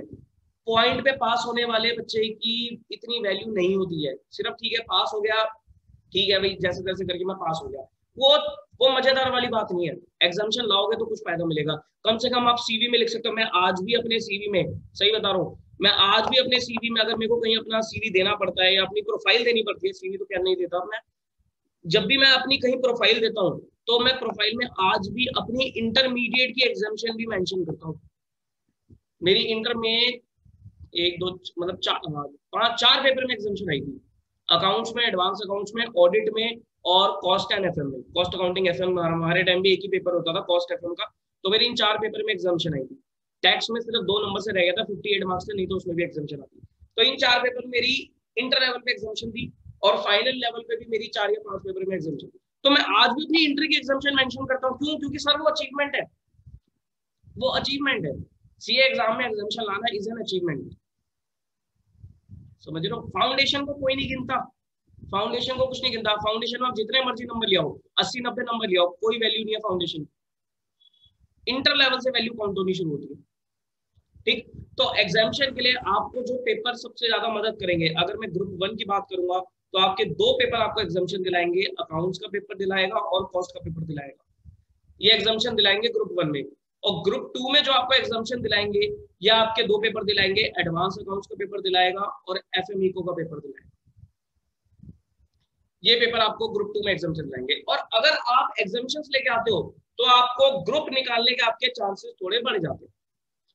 ठीक, अब क्वेश्चन आएगा सर क्या थ्योरी पेपर में एग्जाम्शन नहीं आ सकती, लॉ में एग्जाम्शन नहीं आ सकती? आ सकती है, लाते हैं बच्चे, लेकिन बहुत ज्यादा मेहनत करने के बाद, बहुत ज्यादा मेहनत करने के बाद आपको, अगर मान लो आपको लॉ में एग्जाम्शन चाहिए, ऑडिट में एग्जाम्शन चाहिए, ईआईएस में एग्जाम्शन चाहिए, उसमें भी ला सकते हो, लेकिन फिर आपको इंस्टीट्यूट की लैंग्वेज रटनी पड़ेगी, ये सच्चाई है। आपको जो आंसर्स अपने ड्राफ्ट करोगे ना, वो आपको इंस्टीट्यूट की लैंग्वेज के हिसाब से ड्राफ्ट करने पड़ेंगे। आपको पढ़ना पड़ेगा इंस्टीट्यूट के भाई कैसे वो आंसर्स लिख रहा है, कैसे उसके आंसर प्रेजेंट हो रहे हैं, आपको वो चीज अच्छे से याद करनी पड़ेगी, क्रैमिंग करनी पड़ेगी थोड़ी बहुत, तो आप थ्योरी पेपर में एग्जाम चलाओगे। तो जबरदस्ती मेहनत करने की बजाय आप प्रैक्टिकल पेपर में एग्जाम्शन लाने की कोशिश करो ना। Accounts, cost, advance accounts, FM, इनमें लाओ ना, इसमें बड़ी आराम से एग्जाम्शन आती है। 80-80 नंबर के बच्चे नंबर लेके आते हैं इसमें। तो आपको एग्जाम्शंस तो पेपर में लानी ही पड़ेगी। और ये एग्जाम्शन आपको एक तो आपकी सीवी में तो आपको बेनिफिट करेगी, साथ साथ आपका ग्रुप निकालने में भी मदद करेगी। मान लो अगर आप इन दोनों पेपर में 70-80 मार्क्स भी लेके आते हो, तो आपको अदर 2 पेपर में आप 40-50 मार्क्स भी लेके आते हो, तब भी आपका क्लियर है। जनरली बच्चों के टैक्स वैक्स में नंबर नहीं आते हैं, क्योंकि टैक्स का पेपर थोड़ा सा टेक्निकल रहता है और कोर्स कंटेंट होने की वजह से बच्चा नंबर नहीं लेके आ पाता, नंबर नहीं खींच पाता। तो अगर 2 पेपर में एग्जाम्शन लाओगे तो अदर 2 पेपर आपके इससे कंपेंसेट हो जाते हैं। ऐसे ही यहाँ पर ऑडिट और ईआईएस। अब मेरी अपने टाइम पे ऑडिट में इसलिए एग्जाम्शन आती थी फाइनल में भी और इंटर में भी, क्योंकि मुझे ऑडिट शुरू से पसंद था। अब कुछ बच्चों को अगर पसंद होता है तो वो ले भी आते हैं, ऐसी कोई दिक्कत नहीं है। बट हाँ, इनमें ईजी है लाना, इनमें ईजी है लाना। तो go for exemption also, exemption के लिए तैयारी करो। अभी से आपको प्लानिंग करनी पड़ेगी कि भाई मेरे को एग्जाम्शन लानी है, तो मेरे को उस सब्जेक्ट को किस तरीके से तैयार करना है, उसको कंटिन्यूअसली रिवाइज करना है, उसको कंटिन्यूअसली बस उसके टेस्ट देते रहो, उसको बस कंटिन्यूअसली टच में रहो, कुछ ना कुछ उसमें से करते हैं। ये आपको करना, समझ में आई चीज? तो ये डाउट है। हाँ जी, ये मुझे आप लोगों से डिस्कस करनी थी कि आपको कैसे आगे की प्लानिंग करनी है, जो कि बहुत जरूरी थी। अब डिसीजन आपके ऊपर है कि आपको कैसे डिसीजन लेना है। बस एक चीज ध्यान रखना, टाइम नहीं खराब होना चाहिए। बस एक बार टाइम खराब होना शुरू हो गया तो फिर नेगेटिविटी भी आती है, और नेगेटिविटी आने की वजह से डिसीजन गलत होने शुरू हो जाते हैं। आज मैंने आपको सारी प्रैक्टिकल चीजों से रूबरू करा दिया कि भाई जो होता है और जो होगा वो भी चीज मैंने आपको कि आप उन चीजों को कैसे सेव कर सकते हो, बचा सकते हो, वो आपके ऊपर। ज्यादा लाइटली चीजों को थोड़ा सिंसियर होके सोच समझ के आगे के आपको डिसीजन लेने हैं, प्लानिंग करनी है। ठीक, ग्रुप 2 की क्लासेस हमारे पास सारी अवेलेबल है। एक बार मैं आपको थोड़ा सा आइडिया और दे देता हूँ। एडवांस अकाउंट्स एंड ऑडिट, ये दोनों पेपर मैं पढ़ाता हूँ। एफएमई को हमारे लिए नमित अरोड़ा सर है, जो आपको कॉस्ट पढ़ा रहे हैं वही सर है, नमित अरोड़ा सर, ये एफएमई को पढ़ाते हैं। और EIS SM के लिए भी हमारे बहुत अच्छे सर हैं, सौरभ विद सर नाम है, शायद आप में से किसी ने उनसे BC के पढ़ा होगा फाउंडेशन लेवल पे, अगर नहीं भी पढ़ा है तो मैं आपको बता दूं, वो आपका EIS SM का पेपर लेता है। तो ये हमारे पास ग्रुप 2 की भी क्लासेस सारी अवेलेबल है। बस ये है कि आपको थोड़ा थोड़ा करके ग्रुप 2 के ऊपर भी अब ध्यान देना शुरू करना पड़ेगा। ठीक, अगर मई 22 में जा रहे हो तो आपको सर दिसंबर तक आपको बोथ ग्रुप्स कवर करने हैं, कोचिंग पूरी। और अगर आप नवंबर 21 में एक ही ग्रुप देना चाह रहे हो तब भी आपको एटलीस्ट एक पेपर ग्रुप 2 का करना है, सो दैट आपका आगे जाके बर्डन ना क्रिएट हो जाए, प्रेशर ना क्रिएट हो जाए। ठीक, चलो, तो ये मुझे आप लोगों से बात करनी थी। नाउ अब आपका टाइम है, अब आपको जो भी चीजें पूछनी है वो आप लोग मुझसे पूछ सकते हैं। शुरू कर देता हूँ। सर अगर नवंबर 21 में बोथ ग्रुप्स देना चाहें तो? हाँ, नवंबर 21 में नॉन ग्रेजुएशन अगर आप बोथ ग्रुप देना चाहते हो तो है। पहले तो मुझे ये बता दो, अच्छा अब आपके जो भी डाउट्स है आप मुझसे एक एक करके पूछते रहो, सबके जो भी माइंड में क्वेश्चंस है सारे पूछना, सारे क्वेश्चंस क्लियर करके जाना। ठीक, चाहे मेरे को थर्ड सेशन देना नमन राजेश, तो नमन बेटा आप अगर बोथ ग्रुप नवंबर में देना चाहते हो तो दे सकते हो। पहले तो मुझे बताओ आपकी पढ़ाई कितना % हो गई है? सर अकाउंट्स में तो लगभग कोर्स कंप्लीट हो गया है और टैक्स में भी आधा हो गया है, बस लॉ और कॉस्टिंग में पीछे चल रहा हूँ फिलहाल। उसमें मेरे को कम से कम अभी 1-1.5 महीना तो चाहिए कंप्लीट करने के लिए। क्या आप 15 जून तक अपने बोथ ग्रुप फर्स्ट ग्रुप को कवर कर सकते हो? सर पूरी कोशिश करूंगा, कर तो सकता हूँ। एटलीस्ट 90% कर सकते हो? हाँ सर 90% कर सकता हूँ। फिर आप बोथ ग्रुप्स के लिए जा सकते हो। फिर आपको बस ये करना पड़ेगा, 15 जून के बाद आपको सेकंड ग्रुप की क्लासेस शुरू करनी पड़ेगी। और मैं तो आपको यही सजेस्ट करूंगा कि वाई टू वेट फॉर 15 जून। आप ये वाला महीना और थोड़ी मेहनत करो और जितना ज्यादा कोर्स हो सके थोड़ा टाइम एक्स्ट्रा बढ़ा के आप अपना कोर्स कवर कर लो मई एंड तक। फिर आप 1 जून ऑनवर्ड्स सेकंड ग्रुप की क्लासेस शुरू करो, एक एक 2-2 सब्जेक्ट पकड़ के शुरू करो। सारे इकट्ठे शुरू कर लेना, जैसे भी आपके ऊपर है। एटलीस्ट एक एक 2-2 करके वो शुरू करो। और once you are done with your first group 15 जून के बाद फिर आपको सारे सब्जेक्ट शुरू करो। और सेकंड ग्रुप के साथ साथ आपको दिन के 4 घंटे फर्स्ट ग्रुप को भी देने हैं, 4 से 5 घंटे फर्स्ट ग्रुप को भी देने हैं। एक एक सब्जेक्ट उठाओ और उसको रिवाइज करते चलो। सर अगर इनकेस नहीं निकल पाता है नवंबर तो रैंक नहीं आएगी? फिर नहीं, रैंक आ जाएगी। एक और चीज सुन लो ध्यान से, ये क्वेश्चन इन्होंने अच्छा पूछ लिया कि सर अगर मान लो नवंबर 21 में मैंने बोथ ग्रुप दिए और मेरा नवंबर 21 में बोथ ग्रुप्स क्लियर नहीं हुए तो क्या मेरी रैंक नहीं आएगी? रैंक बिल्कुल आ जाएगी। रैंक आने की कंडीशन क्या है, ध्यान से समझो। रैंक आने की कंडीशन ये है कि आपके बोथ ग्रुप्स एक ही बारी में क्लियर होने चाहिए। अगर आपके नवंबर 21 में बोथ ग्रुप्स क्लियर नहीं होते हैं तो आप मई 22 में दोबारा बोथ ग्रुप्स दोगे, रैंक तब भी आ जाएगी आपकी। सिर्फ रैंक कब नहीं आएगी? रैंक सिर्फ तब नहीं आएगी कि अगर आपने नवंबर 21 में बोथ ग्रुप्स दिए और आपका नवंबर 21 में एक ग्रुप तो क्लियर हो गया, एक रह गया, फिर आपकी रैंक नहीं आएगी। अच्छा, ठीक है, लेकिन हाँ फिर आपका ये माना जाएगा कि भाई आपने नवंबर 21 में बोथ ग्रुप्स अटेम्प्ट करे थे। मतलब कल को आप सीवी में, मतलब जब इंटरव्यू होगा तो आप ये बोल सकते हो कि भाई नवंबर 21 में मैंने दिए तो बोथ ही थे लेकिन मेरा फर्स्ट ग्रुप क्लियर हो गया था, सेकंड ग्रुप मैंने मई 22 में निकाला। तो वो भी एक अच्छा इम्पैक्ट आता है, वो बुराई नहीं है। देखो जो इंटरव्यूअर होता है ना वो ये देखना चाहता है कि आपने जब भी एग्जाम दिए क्या आपने बोथ ग्रुप्स के लिए अटेम्प्ट किया या सिंगल ग्रुप के लिए अटेम्प्ट किया। जब भी आप बोलते हो कि सर मैंने बोथ ग्रुप्स के लिए अटेम्प्ट किया था और मेरा एक ग्रुप क्लियर हुआ था, तो वो भी एक अच्छा इम्पैक्ट आता है कि हाँ बच्चे ने एटलीस्ट 8 पेपर देने की हिम्मत दी, वो एक अच्छा साइन था। सर तो अगर इसे नवंबर में मैं बोथ ग्रुप्स देता हूँ और मेरा ग्रुप 1 क्लियर हो जाता है, ग्रुप 2 नहीं होता, तो मेरे को मई में ग्रुप 2 देना पड़ेगा? 8 सब्जेक्ट फिर से वापस देने पड़ेंगे सारे? ग्रुप 2 देना पड़ेगा ना भाई, ग्रुप 1 तो आपका क्लियर हो ही गया, ग्रुप 2 ही देना पड़ेगा बस। अच्छा एक और चीज आपको बता देता हूँ नमन, एग्जामिनेशंस के लिए तैयार करना जरूरी है। कम से कम हर जी सर। 2 पेपर एग्जाम्प्ट होने चाहिए। कल को आप सीवी में ये लिख पाओ कि मेरी एग्जाम्पशन है, ठीक है, वो जरूर होना चाहिए। Okay sir. ठीक है, और बताओ, और किसी का जो भी आपके क्वेश्चन है एक एक करके मुझसे पूछते हो। हाँ जी सर मेरा अकाउंट्स में इंश्योरेंस क्लेम तक हो गया, तो सर मेरे को कितना टाइम लग जाएगा? और देखो इंश्योरेंस क्लेम के बाद आपके इंश्योरेंस क्लेम तक मैं मानता हूँ 60% कोर्स, तो 40% कोर्स आपका हो जाए तो आप कर सकते हो 15 जून तक आप कवर कर सकते हो। अगर आप रोज का एक लेक्चर भी देख रहे हो तो आप 15 जून तक कर सकते हो। अच्छा सर, और वो मेरा कॉस्टिंग में 5 चैप्टर कंप्लीट हो गए। कॉस्टिंग में क्या हो गया? 5 चैप्टर कंप्लीट हो गए सर। कितने नंबर कितने? सर टोटल 97 क्लासेस हैं, उसके अंदर तो मैं सर अभी किस पे 23rd 24th पे हूँ शायद। अच्छा 23rd 24th पे हूँ, तो वहां पर आपको थोड़ा टाइम लग सकता है। मतलब इन एनी केस थोड़ा सा टाइम बढ़ा बढ़ू के आप जून एंड तक अपना कोर्स कवर कर लोगे।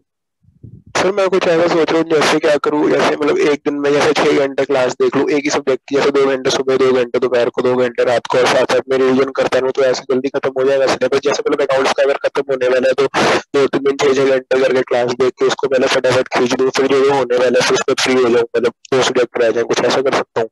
हाँ कर सकते हो ऐसा। देखो जब बच्चे का कोर्स एंड हो रहा होता है ना, तो बच्चा जनरली यही करता है कि जब जैसे मान लो आपका अकाउंट्स एंड हो रहा होता है, ठीक, तो बच्चा क्या करता है कि भाई मैं एक काम करता हूँ कि अकाउंट्स की एक दिन में 2-2 3-3 क्लासेस देखकर एक हफ्ते में 10 दिन के अंदर अकाउंट्स पूरा कर लूँ। ऐसा कर सकते हो, आपको दिक्कत वाली बात है? ठीक है सर, उससे बाकी कोर्स पीछे तो नहीं होगी, अकाउंट्स खत्म हो जाएगा तो फिर जो टाइम अकाउंट्स का जो बच जाएगा उसको फिर दूसरे सब्जेक्ट में दे सकते हैं टाइम। यही देखो, यही स्ट्रेटेजी बच्चे लगाते हैं कि भाई जैसे अकाउंट्स आपका खत्म हो गया तो जो वहां से टाइम बचेगा वो आप अदर सब्जेक्ट्स में दोगे ही दोगे। हाँ ठीक है सर, ठीक है। लेकिन मैं आपको देखो एक चीज पहले बता रहा हूँ कि अकाउंट्स में दिक्कत नहीं है, दिक्कत टैक्स में है। टैक्स को डिले मत करना, क्योंकि टैक्स अगर आपका एक बार अटक गया ना, बस फिर आप वो बहुत परेशान हो जाओगे। ठीक है सर, ठीक है। टैक्स को टाइम पूरा प्रॉपर दे दो। ठीक है सर, ठीक है। ठीक है सर टैक्स में सर वो सर डीटी में ना दिक्कत ये आती है, डीटी में तो टॉपिक बहुत सारे हैं, जैसे मतलब एग्जामिनेशन का मतलब बहुत सारे, जैसे सब आपको तो पता ही होगा, तो उसमें सर दिक्कत आ जाती है। रिवाइज करने लगता है ना दोबारा चैप्टर में, जब आगे होमवर्क करना होता है, पीछे विंडोज क्वेश्चन हो जाते हैं, तो उसमें दिक्कत आती है रिवाइज करने में दोबारा। देखो रिवीजन तो टैक्स का, देखो टैक्स का रिवीजन जो है वो साथ साथ ही करना चाहिए, क्योंकि टैक्स में प्रोविजन है बहुत सारे, वो तो आपको साथ साथ कंटिन्यूस रिवाइज करने पड़ेंगे। थोड़ा नोट मेकिंग, फ्लो चार्ट्स वगैरह इन सब चीजों को करने की आदत डालो, नोट्स वगैरह बना लिया करो ताकि आपको चीज याद रहे। देखो थियोरेटिकल पेपर में आपको यही करना चाहिए, नोट्स बनाया करो। लॉ हो गया, टैक्स हो गया, ग्रुप 2 में आप ऑडिट EIS पढ़ोगे तो उनमें नोट्स बनाने पड़ेंगे आपको, शॉर्ट नोट्स। ठीक है सर, ठीक है। देखो जितना लिखने की आदत डालोगे ना उतना आपको बेनिफिट मिलेगा। अच्छा सर, ठीक है। सुनो एक बार, पेन उठाओ और लिखते चले जाओ। कोई भी चीज पढ़ रहे हो थ्योरी की, उसको लिखो, एक बार लिखो, 10 बार लिखो। जब आप शॉर्ट नोट्स बनाओगे तब आपको चीजें अपने आप ही रिटेन होनी शुरू हो जाएगी, क्योंकि प्रोविजंस ऐसे याद नहीं होते। प्रोविजंस को तो कंटिन्यूअसली पढ़ना पड़ता है, तब आपको वो याद होंगे। ठीक है सर, ठीक है। चलो भाई नेक्स्ट स्टूडेंट, नेक्स्ट पूछो भाई।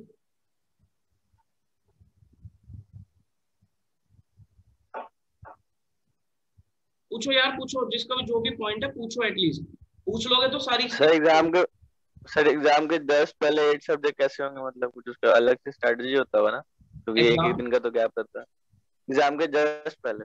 हाँ वो जैसे 4 मंथ्स का रिवीजन हो गया दोनों सब्जेक्ट, वो अलग चीज है। उसके बाद जो कि सर एग्जाम से 1-1.5 दिन पहले कैसे रिवाइज करना है, यस सर, वो स्ट्रेटेजी अलग है, वो मैं आपको बाद में बताऊंगा ना, वो तो एग्जाम के आसपास बता दूंगा मैं आपको। वैसे मैंने उसकी वीडियो बना रखी है यूट्यूब पे, आप देखोगे ना, मैंने उसकी भी वीडियो डाल रखी है कि एग्जाम से 1-1.5 दिन पहले कैसे रिवाइज करना चाहिए, वो आपको उस टाइम पे पता लगेगी। अभी तो देखो आपका टारगेट ये होना चाहिए कि आपको कोर्स पूरा करना है। सर फिलहाल तो डाउट भी आ रहा है मन में कि रिवीजन का टाइम नहीं मिल पाएगा अगर बोथ ग्रुप्स के लिए जाऊंगा तो। नहीं मिलेगा ना, मैं यही तो आपको बताया मैंने आपको कि बोथ ग्रुप्स के लिए अगर आप जाओगे तो रिवीजन करोगे, क्यों नहीं करोगे? अगर आप अभी 15 जून तक अपना ग्रुप 1 कंप्लीट कर लेते हो तो फिर आप ग्रुप 2 शुरू करोगे तो आप दिन के 4 घंटे ग्रुप 1 के लिए भी तो रखोगे ना, फिर आप रिवीजन ही करोगे और क्या करोगे? जैसे आपने पहले अकाउंट्स उठा लिया तो 5 दिन आप 4-4 घंटे अकाउंट्स पढ़ो, रिवाइज कर लिया आपने अकाउंट्स, जितना भी हो गया, मैं ये नहीं कह रहा पूरा हो जाएगा, मेन चीजें उठा ली, उसको रिवाइज करा, फिर उसके बाद आपने लॉ उठा लिया, फिर टैक्स उठा लिया, फिर कॉस्ट उठा लिया, फिर जब जैसे ये कंप्लीट हो गया फिर दोबारा आपने अकाउंट्स उठा लिया। मतलब कंटिन्यूअसली आप ग्रुप 1 भी साथ साथ रिवाइज करते चले जाओगे ना, और ग्रुप 2 तो आप पढ़ ही रहे हो साथ साथ। थोड़ा सा देखो टाइम ड्यूरेशन तो आपको बढ़ानी पड़ेगी, थोड़ा मेहनत चाहिए बस, और कुछ नहीं है, मेहनत चाहिए। और तो ग्रुप 2 कब तक हो जाना चाहिए नवंबर 21 के लिए? देखो नवंबर 21 के लिए ग्रुप 2 हो जाने की तो ऐसी कोई डेट है नहीं। पहले तो ये बात है कि आपको ग्रुप 2 जितनी जल्दी हो सके शुरू कर देना चाहिए, पहली चीज तो ये। दूसरी चीज ये है कि भाई अगर आपने ग्रुप 2 शुरू कर दिया तो अगर आप कंटिन्यूअसली ग्रुप 2 पे लगे हो तो आपको कम से कम नहीं तो 2.5 से 3 महीने तो लगेंगे कंप्लीट करने में। मतलब अगर आप देखो जून में स्टार्ट करते हो तो जून, जुलाई, अगस्त, मैक्सिमम 15 सितंबर, मतलब 15 सितंबर तक आपका ग्रुप 2 कंप्लीट हो जाएगा। मेरा ये मानना है कि आपको 15 सितंबर तक अपना, भाई अगर आप नवंबर के लिए बोथ ग्रुप्स के लिए जा रहे हो तो 15 सितंबर तक आपको ग्रुप 2 ग्रुप 1 पूरा कंप्लीट हो जाना चाहिए। एटलीस्ट 1.5 महीना आपको रिवीजन चाहिए, उसमें आपको सारे सब्जेक्ट रिवाइज भी करने हैं, आपको मॉक टेस्ट भी देने हैं, आपको सारी चीजें करनी है, तो उस चीज के लिए 1.5 महीना कम से कम होना चाहिए। जनरली क्या होता है ना, इस लेवल तक आते आते ना आप लोगों की स्पीड भी बन जाती है। देखो ग्रुप 1 जो है वो हैवी होता है, ग्रुप 2 इतना हैवी नहीं है, उसमें 2 ही पेपर टाइम कंज्यूमिंग है, एडवांस अकाउंट्स और एफ। इसलिए बोला जाता है कि 2 प्रैक्टिकल में से 1 प्रैक्टिकल तो सबसे जल्दी शुरू कर दो, जितनी जल्दी हो सके। बाकी थ्योरेटिकल जो पेपर है वो इतने हैवी नहीं है, बाकी पढ़ना तो देखो नहीं पड़ेगा, लेकिन वो इतने हैवी नहीं है, वो ज्यादा टाइम कंज्यूमिंग है। अब जैसे मैं अपने ऑडिट की बात करूं तो मेरा ऑडिट का जो कोर्स है वो लगभग नहीं तो 80 to 100 आवर्स के बीच का कोर्स है, और हर लेक्चर एक सवा घंटे का है, तो मैंने उसको 80 लेक्चर्स में डिवाइड कर रखा है। तो आप दिन के 2 लेक्चर भी देखोगे तब भी आपका ऑडिट आराम से कंप्लीट हो जाएगा, 40 डेज में कंप्लीट हो जाएगा ऑडिट। तो इतना नहीं है, ऐसी EIS है वो भी इतना टाइम कंज्यूमिंग नहीं है, लेकिन हाँ एडवांस अकाउंट्स और FM उनमें ज्यादा टाइम लगता है, क्योंकि उसमें 80 लेक्चर्स हैं, एक लेक्चर 1.5-2 घंटे का, उसमें टाइम लगेगा आपको। ठीक, फिर आपको उसमें प्रैक्टिस भी चाहिए, टेस्ट भी चाहिए, तो कुछ भी करते करते आपको 15 सितंबर तक अपना सेकंड ग्रुप भी कंप्लीट करना पड़ेगा if you are planning for November 21 both groups. अच्छा एक चीज और सुन लेना, जो मैंने आपको यही सजेस्ट किया है कि आप जबरदस्ती का प्रेशर मत क्रिएट करना। अगर आपको लगता है कि भाई पहले तो सोच लो कि मुझे बोथ ग्रुप्स देने, ठीक, अगर आपको लगता है कि आप नवंबर 21 में बोथ ग्रुप्स नहीं दे पाओगे, आप ओवर प्रेशर मत करना, चुपचाप मई 22 में चले जाओ, उसमें कोई बुराई नहीं होती है। जब भी दो एटलीस्ट पॉजिटिव माइंडसेट के साथ दो, और इस कंडीशन से दो कि क्लियर हो जाएगा। सिर्फ मई 22 में आपको देने में एक थोड़ी सी दिक्कत पता क्या आएगी, थोड़ी सी दिक्कत ये आएगी, टैक्स में आपको थोड़ी अमेंडमेंट्स आपको करनी पड़ेगी, अमेंडमेंट लेक्चर आपको देखने पड़ेंगे, 4 या 5 आपको अमेंडमेंट लेक्चर मिलेंगे, वो थोड़ा अमेंडमेंट आएगी क्योंकि फाइनेंस एक्ट चेंज हो जाता है। और आपके लिए जो मई 22 में लगेगा वो लगेगा फाइनेंस एक्ट 2021, और मैं आपको बता देता हूँ फाइनेंस एक्ट 2021 में ज्यादा चेंजेस नहीं है। अभी आप लोग पढ़ रहे हो फाइनेंस एक्ट 2020, आई थिंक यही पढ़ रहे हो ना, फाइनेंस एक्ट 20। Yes sir. ठीक है ना? Yes sir. तो मई 22 में जाओगे तो आपको कौन सा लगेगा, फाइनेंस एक्ट 21। तो फाइनेंस एक्ट 21 में चेंजेस नहीं है, मैं क्योंकि देखो मैं बजट वगैरह लिखता हूँ, मैं उसकी वीडियोस बनाता हूँ, मुझे आइडिया है। फाइनेंस एक्ट 21 में चेंजेस नहीं है, बहुत माइन्यूट चेंजेस है, तो आपको मई 22 में इतनी दिक्कत नहीं आएगी, छोटे छोटे चेंजेस है, उसमें इतनी दिक्कत नहीं है। फाइनेंस एक्ट 20 में बहुत बड़े बड़े चेंजेस आए थे, तो वो तो आप लेटेस्ट पढ़ ही रहे हो। तो 21 जब आप पढ़ोगे, जब आप अमेंडमेंट लोगे मई 22 के लिए, तो आपको इतनी दिक्कत नहीं आएगी, क्योंकि छोटे छोटे चेंजेस है, उसमें इतनी प्रॉब्लम नहीं है। और बताइए, पूछो भाई। अच्छा मेरी तरफ से अकाउंट्स में मेरे तरफ से जो आपके लेक्चर्स रह गए हैं वो 3 चैप्टर्स रह गए जो मुझे आपको देने हैं, बाकी मैं ऑलमोस्ट आपको सब दे चुका हूँ। एक बार आप टैली कर लेना सारे। सिर्फ मैंने आपको एक तो ब्रांच नहीं दिया, और मैंने आपको एक डिपार्टमेंटल दिया मैंने आपको भी। यस सर, डिपार्टमेंट दे दिया, डिपार्टमेंटल दे दिया मैंने आपको। हाँ सर, डिपार्टमेंटल और इन्वेस्टमेंट अकाउंटिंग मैंने साथ में दिया था, याद आ गया। तो मैंने आपको ब्रांच नहीं दिया अभी, मैंने आपको फाइनल अकाउंट ऑफ कंपनीज नहीं दिया, और एक थ्योरी चैप्टर है फ्रेमवर्क, वो नहीं दिया। ये 3 सब्जेक्ट चैप्टर नहीं दिए, बाकी मेरी तरफ से आपका पूरा कोर्स कंप्लीट है। जो पेन ड्राइव, हाँ जो पेन ड्राइव वाला स्टूडेंट है उसमें शायद कुछ और भी हो सकता है, जैसे विवेक सिंगला पेन ड्राइव का था, एक और बच्चे और पेन ड्राइव के हैं, तो पेन ड्राइव वालों को सर एक तो फाइनेंशियल अकाउंट्स ऑफ कंपनीज जो है वो नहीं है, और फिर को मैं देख आप देखो अभी पेन ड्राइव वालों से मैं एक चीज बात कर लूंगा भाई, पेन ड्राइव डिलीवर नहीं हो पा रही है क्योंकि कोरियर सर्विस नहीं चल रही है, अगर आप थोड़ा सपोर्ट करोगे तो मैं आपको जो बाकी के बचे हुए लेक्चर्स हैं गूगल ड्राइव पे शेयर कर दूं। हाँ सर मुझे कर दो, कोई दिक्कत नहीं है ना, क्योंकि वहां से डाउनलोड कर लो, क्योंकि पेन ड्राइव अभी यहाँ कोरियर तो हो नहीं पा रहा है तो वो बहुत डिले हो जाएगा, तो मैं आपको हाँ जी सर कर दो। ठीक है ना। सर इसके अंदर वो नहीं है सर, वो नहीं है, डिपार्टमेंट भी नहीं है, इन्वेस्टमेंट भी नहीं है और कंपनी भी नहीं है। ठीक है, तो मैं आपको वो लेक्चर्स ना गूगल ड्राइव पे शेयर कर दूंगा। ठीक है सर। ठीक है, और बताओ। सर हाँ जी सर, जब मैं नवंबर अटेम्प्ट दे रहा था तब मैंने 70% के आसपास अकाउंट्स ऑलरेडी कर ली थी, ठीक है। बट फिर मैंने वो आपसे नहीं करी थी। तो अब मैं वो आपके लेक्चर्स दोबारा देखूं, मतलब जो मैं कर चुका हूँ ऑलरेडी, मतलब मैं आपके बुक से सिर्फ क्वेश्चंस कर सकता हूँ ना? नहीं, देखो अगर आपको कॉन्सेप्ट रिवाइज नहीं है, अगर आपको कॉन्सेप्ट में दिक्कत है तो आपको देखने पड़ेंगे। तो मतलब रिविजन तो ऑब्वियसली मुझे चाहिए, बट फिर मैं सोच रहा था कि मैंने जो नोट्स बनाए हुए सिर्फ वही पढ़ लूँ तो रिवाइज हो जाएगा, क्योंकि लेक्चर्स 3-3 घंटे के मैं देखूंगा तो फिर टाइम तो ऑब्वियसली ज्यादा लगेगा। आप ना सबसे पहले ये चीज करो अश्विन, जो चैप्टर्स में आपको दिक्कत है ना पहले उनके लेक्चर देख लो। फॉर एग्जांपल आपको लेट्स से इन्वेस्टमेंट अकाउंटिंग में दिक्कत है तो आप इन्वेस्टमेंट अकाउंटिंग पूरा देख लो। फिर आपको जो लगता है कि ये चैप्टर में मेरे को दिक्कत नहीं है तो उनके क्वेश्चंस करो। अगर आपसे क्वेश्चंस हो रहे हैं तो आपको वो लेक्चर देखने की जरूरत नहीं है। अगर आपसे क्वेश्चंस नहीं हो रहे हैं फिर तो ऑब्वियसली आपको देखने पड़ेंगे। अच्छा ओके। तो पहले वो चीज उठा लेना जिसमें आपको दिक्कत है। और मैं आपको देखो अश्विन यही चीज आपको सजेस्ट करूंगा, अगले अटेम्प्ट में बोथ ग्रुप्स दोगे तो आपको ज्यादा फायदा मिलेगा, क्योंकि अभी आपने सेकंड ग्रुप स्टार्ट नहीं करा और अभी पता भी नहीं है पेपर का क्या है क्या नहीं है, तो आपको ग्रुप 2 स्टार्ट करना चाहिए। सर अभी तो फर्स्ट खत्म करूंगा मैं, फर्स्ट फेयरली खत्म होगा, मतलब फर्स्ट भी तो खत्म करना है मुझे, वो भी तो रहते हैं। फर्स्ट तो खत्म करना है लेकिन सेकंड ग्रुप कब शुरू करोगे फिर? नेक्स्ट अटेम्प्ट में ही होगा। नेक्स्ट अटेम्प्ट में तो होगा, नेक्स्ट में नवंबर 21 में आपके पेपर हैं। आप कब करोगे? अभी तो आपके, अगर आप यही वाला अटेम्प्ट दोगे तो आप जुलाई तक तो पेपर का ही वेट करोगे, फिर आपके पास टाइम ही नहीं बचेगा आपका, फिर नवंबर 21 की बजाय आपको मई 22 देना पड़ेगा। बट जुलाई तक ही खत्म होगा मेरा ग्रुप 1 का भी। नहीं होगा, जुलाई तक खत्म हो जाएगा मतलब। चलो देख लो, मतलब जो भी है डिसीजन सोच समझ के लो। बट फिर अगर मैं 2 दूंगा तो मेरा भी मई में ही जाएगा, वो तो बहुत ज्यादा डिले हो जाएगा ना। क्यों मई में जाएगा? जब आपने ग्रुप 1 तो पहले ही पढ़ रखा तो मई में क्यों जाएगा? फिर कॉस्टिंग तो मेरा पूरा बचा है, वो मैंने फर्स्ट ट्रैक क्लासेस ली हुई है, अभी स्टार्ट करनी है मैंने। अच्छा, टैक्स मैंने कर लिया है बट टैक्स में अमेंडमेंट्स नहीं करी मैंने, मेरा पिछले फाइनेंस एक्ट के अकॉर्डिंग हुआ है। अच्छा अच्छा,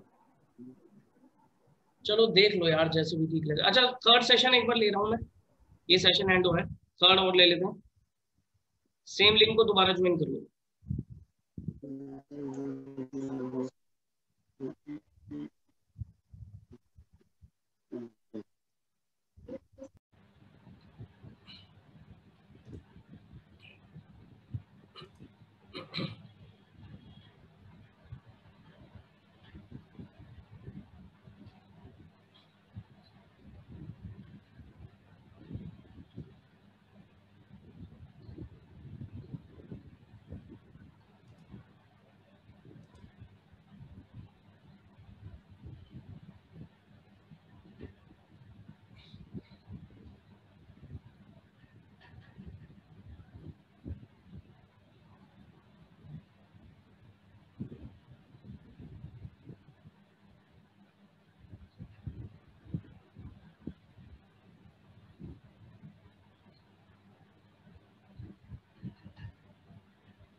हाँ जी,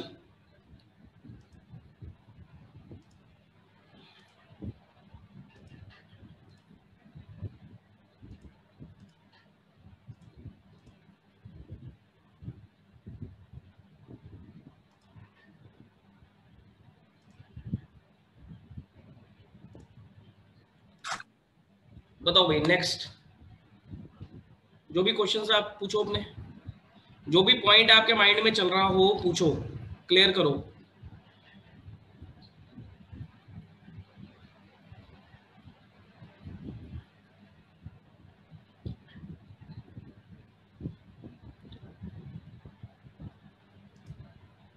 बोलो जी। यस, भूमिका, अंजलि, साइकत, श्री, विवेक, प्रभजीत, पूजा।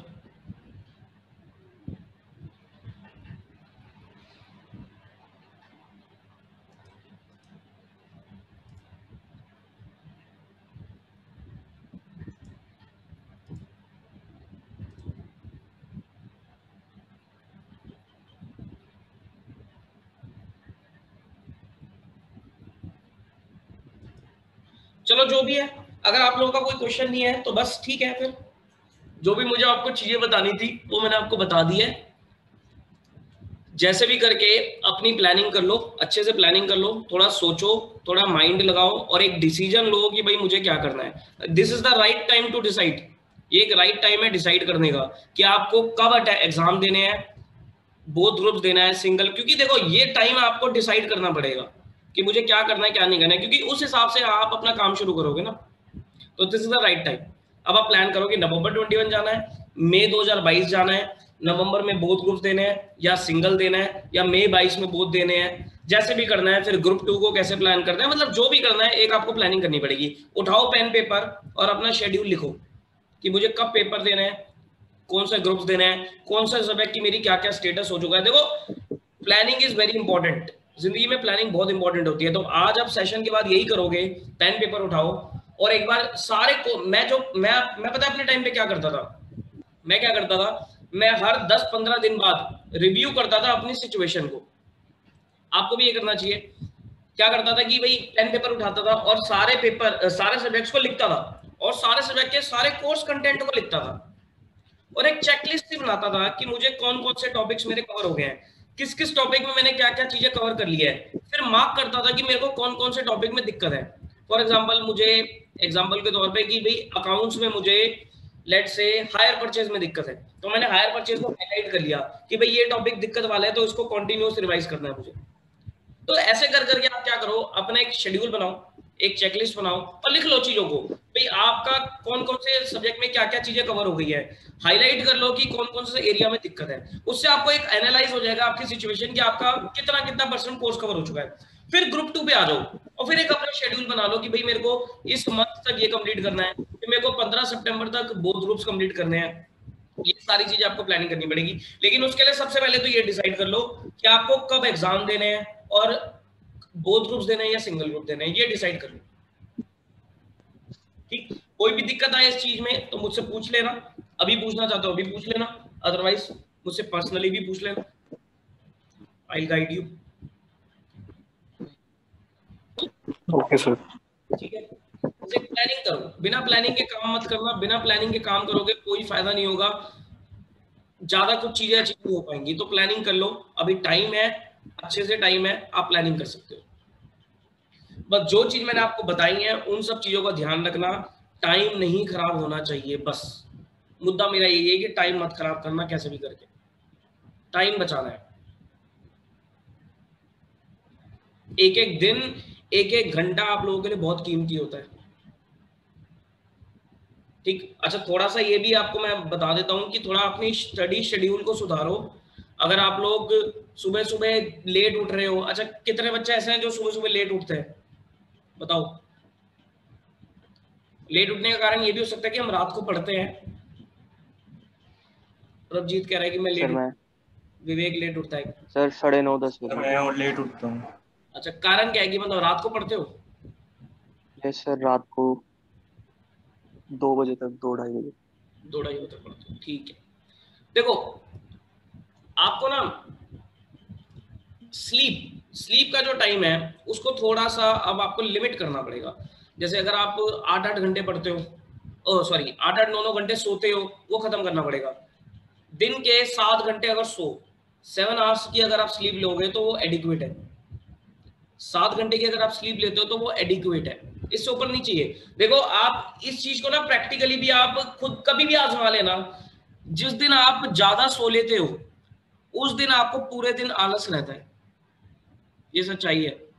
जिस दिन आप 9-9 10-10 घंटे सोते हो उस दिन आपका जो प्रोडक्टिविटी होती है, ये नहीं होता कि सर भाई मैं ज्यादा सो लिया तो मैं फ्रेश हो जाऊंगा, नहीं, वो और ज्यादा आलस आ जाता है। और जिस दिन आप थोड़ा कम सोते हो, 6 घंटे 7 घंटे सोते हो, पूरे दिन आपको मतलब एक्टिवनेस फील होगी, बस सीधा आपको रात को नींद आ जाएगी टाइम से। तो आपको अपने थोड़ा स्लीपिंग शेड्यूल को भी सुधारना पड़ेगा।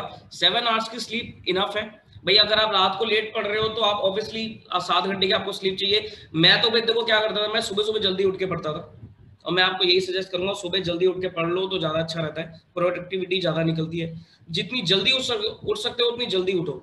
सुबह 4 बजे अगर उठ सकते हो तो 4 बजे उठ लो, 5 बजे उठ सकते हो 5 बजे उठो, 6 बजे उठ सकते हो 6 बजे, मतलब जितनी जल्दी उठ के सुबह सुबह पढ़ोगे ना, मतलब सुबह के जो आपके 5 से 6 घंटे हैं वो आपके बहुत प्रोडक्टिव निकलने चाहिए। एक बार अगर आपने सुबह के 5-6 घंटे प्रोडक्टिव निकाल दिए, समझ लेना आपका पूरा दिन बहुत बढ़िया जाने वाला है। तो सुबह आप 5-6 घंटे को बहुत प्रोडक्टिव निकालो। जैसे सुबह 6 बजे से लेकर 11 बजे तक, सुबह 5 बजे से लेकर 10 बजे तक, मतलब जो भी आपको सुबह के 5-6 घंटे निकलते हैं ना, उसमें जितना टारगेट अचीव कर सकते हो उतना टारगेट अचीव कर लो।